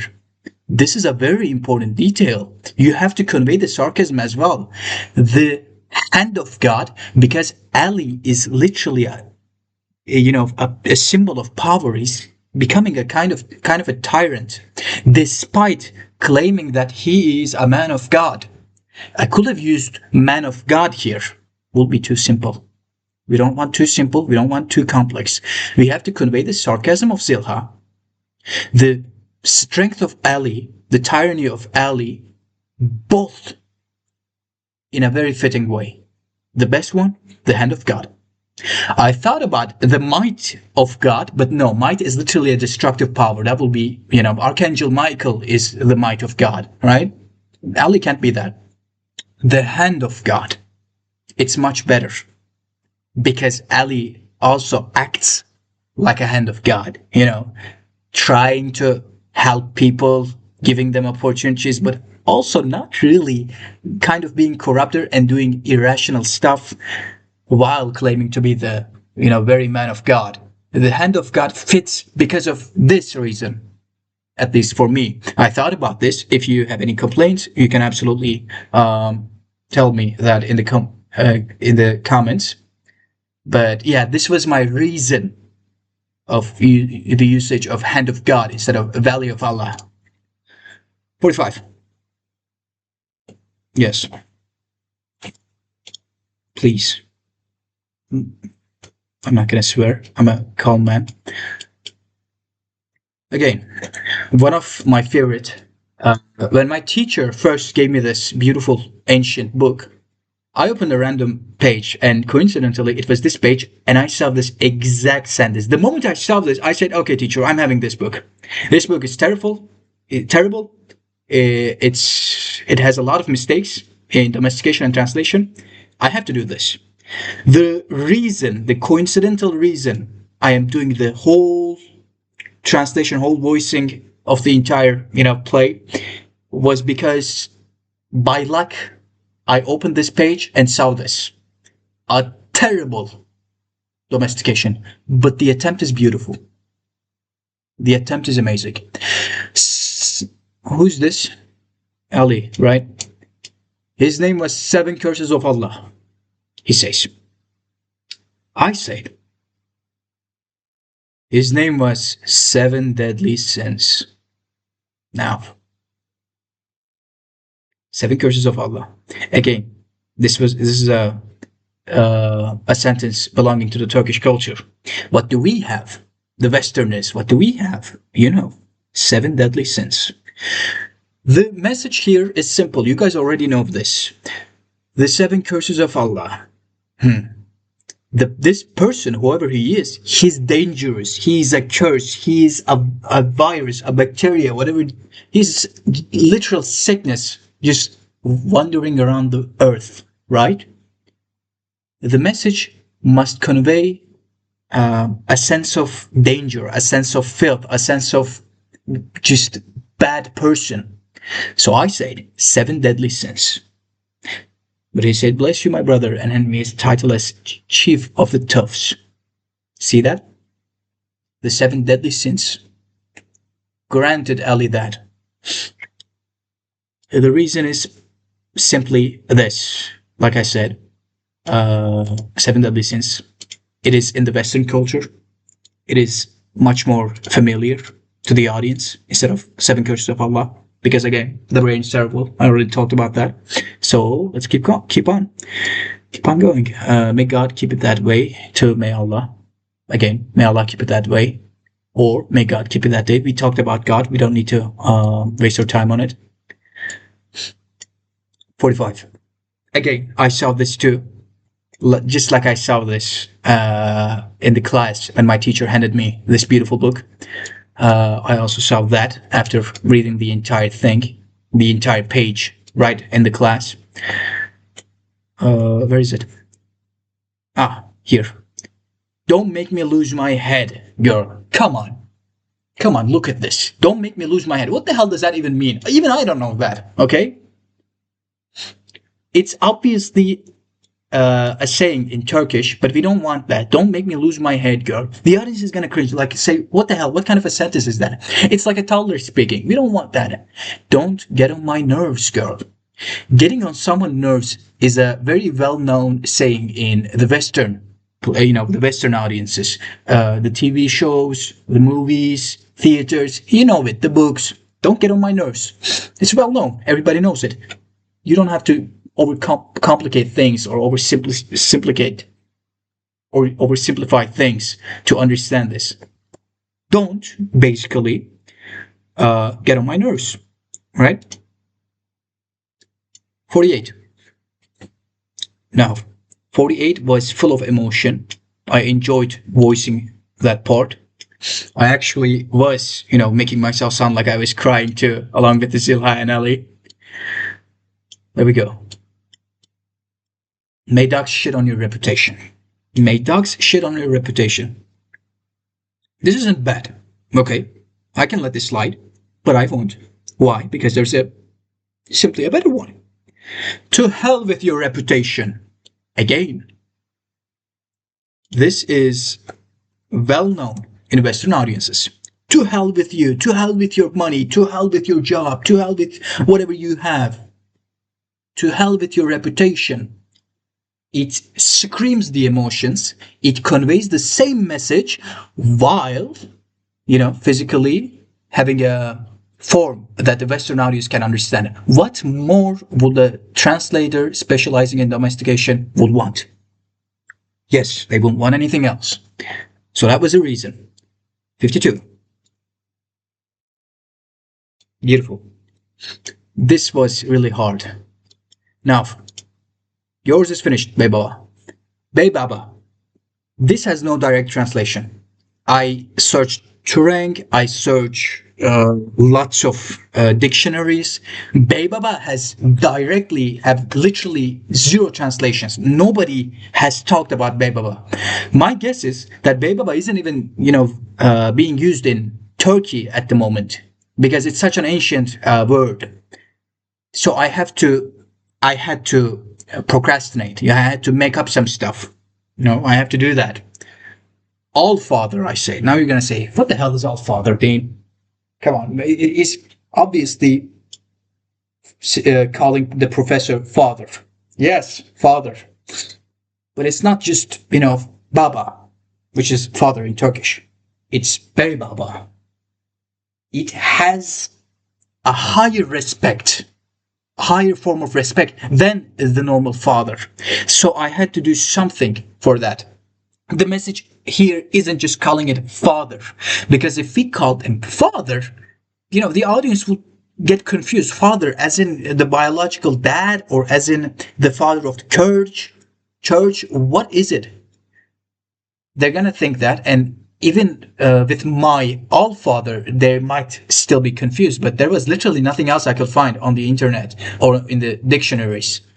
I checked a lot of dictionaries. There is nothing about Bey Baba, so I came up with All Father. Why? It is a word of significant respect, much higher respect than father, and which is Zilha trying to call him here, calling the professor with a high sense of respect. So I used All Father. I wasn't too proud of it, but then I realized there is literally nothing else to put here. My teacher, my theater and translation teacher, she made the students meet with some of the very professional theater guys, right?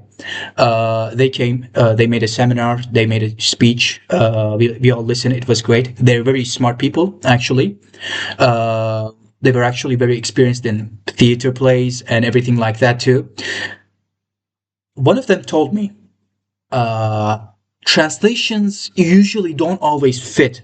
So you have to make do. You have to use whatever you have. It won't be perfect, but sometimes there are no direct translations to some other things, and then there is nothing you can do, and you have to use something. That's what they told me. Again, overcomplicating things don't help. So All Father, it was what I had. So I had to use it. Does it fit? It fits. It doesn't look bad. So this was the reason I used the advice of that, experienced theater guy that my teacher brought to us. And it worked very well, I'd say. 53. Mr. Blunt, Bay instead of Mr. instead of Bay. We've talked about this. 53. Oh, one of my favorites. Where is it? Allah strike me if I understood anything. Come on. The audience is going to cringe again. God strike me down if I understood anything. See that? Hear that? Feel that? Absolutely smell that? Taste that? It is familiar to the Western audience once again. Domestication isn't really hard. It's beautiful. It's fun. It's easy. You just have to understand both audiences very well. What is the source text trying to say, and what the Western audience need to understand. Once you understand these both, you're gonna be a god in domestication. I'm telling you, this is really nice. I might be wrong, but we'll see. 55. Beautiful. Ali. May Allah keep him from the evil eye. No. May God keep him from the evil eye. God, Allah, we've talked about this. And then Hafize Hanım. Miss Hafize, Miss Hafize, Dervish says. Miss Hafize, Uncle Dervish. We've talked about this. Bey. It's the same as Bey, Mr. and Miss. So we're gonna pass. Gonna skip that. You already know. This was my favorite. Number 1. I love translating this, replacing this, because it hit right. Where is it? 62. See that? I had the app Appropriation bills crashed, didn't I? Tell my foot that, Ali says. Tell my foot that. This is bad. I can't let this slide. The audience will not understand this. Tell my foot that. Because it's not known. It's not familiar. It's just foreign, and the brain is gonna focus on that. However, there is a beautiful one. Squashed my ass. See that? Every single movie, every single TV shows, most of them, they have this. They use this. Something, something, my ass. Now they're gonna say, hey, I already did that, didn't I? Did my ass. Hey, I'm a good person. Good person, my ass. Hey, you were the one with the money. Oh, come on, money, my ass. You see that? People use that a lot in Western shows, in Western culture. We even use it in real life, don't we? So, tell my foot that. I completely replaced the sentence. I destroyed it, burned it to the ground, and made the entire sentence from its ashes. Tell my foot that? No. Destroyed. Just like a phoenix bird. I am rebirthing the entire sentence now. Squashed my ass. Gives the message. Conveys the message. Conveys the message of Ali not trusting him, saying that it's a complete lie. He's bullshitting him. That's the message. And most importantly, the second part, it's in a form, a physical form that the Western audience can understand very easily. Digestion is important. If you give a very, undigestible word, they're going to have problems in digesting, and that's going to be bad for their gut system. Pun not intended, but you get the point. So that was my favorite. Now, the others were pretty well. 104. Let's go. There we go. By Allah, it's Kafir the maniac. Now, you can use by Allah, but the audience isn't gonna like that. You're gonna say, by God. Why? Well, it's simple. By God, again, just like 62, like everything else, it's used in the Western audience. By God, he's dead. By God, it's him. By God, we're done. See that? You've heard this a million times in TV shows, in movies, in theaters, in real life, from your friends, from your family, from your enemies, from your lovers. I don't have to lull on this, okay? By God, it's a sense of surprise, conveys the message, and it's digestible by the audience. Simple as. 107. God, I'm good at this. No, we're here. There we go. 107. Here we go. Time out. Come on, maniac. Say it after me. There is no Allah, but Allah and Muhammad is his apostle. You'll be in hell before you say Muhammad. Time out. Now, this sentence makes zero sense to a Western audience because they don't have any idea about Islam and the culture here. So, in Islam, there's Allah and his apostle Muhammad, right? That's the part.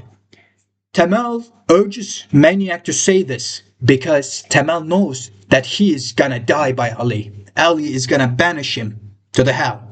So Tamal, being a very kind person, says, hey, you have to say these words so you are forgiven. It's like accept Lord and Jesus, Lord and the Christ. Lord or Christ, Jesus Christ, so you can enter his, kingdom when someone else, before someone else dies. It's the same, actually. Tamal is giving kindness here and saying to Maniac, say this because you're going to die. You're going to need it on the other life. So this is the message. What do we say? There is no other God but the Lord and his son, Jesus Christ. I accept Jesus Christ as my savior. You'll be in here. You'll be in hell before you say, I accept Jesus Christ as my savior, or before you say Jesus.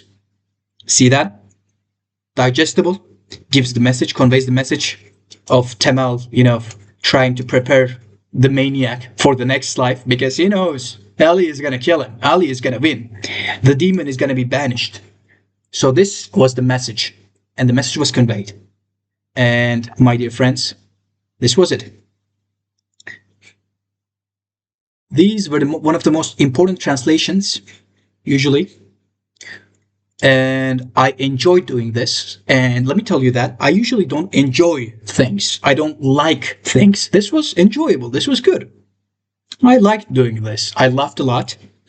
There were some parts that I laughed so much that I had to cut them from the original video that you've just watched because I was laughing really loud and it was kind of ruining the mood, right? And yeah, I did that. This was nice. Let's close this now. We're done here. So we took our notes. We did all of our beautiful domestications. Now, my beloved friend, and all those accusations of me using AI can go right to fucking hell, just like Kafir did. And in a way, you know, I think I am like Ali. Am I? I mean, I really didn't use AI. And after that, I didn't say, yeah, I killed them all right. I don't care. I mean, I actually didn't. I was sensitive like Ali. But in the end, I was with the fly mountain. My honor, that is. And I did my part. Look, this is the proof. And I'm going to upload this too. So, my dear friend, whose name is, you can go straight to hell. And just to let you know, that shit really hurt. That was my shit. Once again, that disgusting translation, who was just like the original translation. I fucked up. That was my shit. I didn't look at the copy. I didn't look at GPT. I did it myself. And it was my shit. This is all I'm going to say. And now, curtain.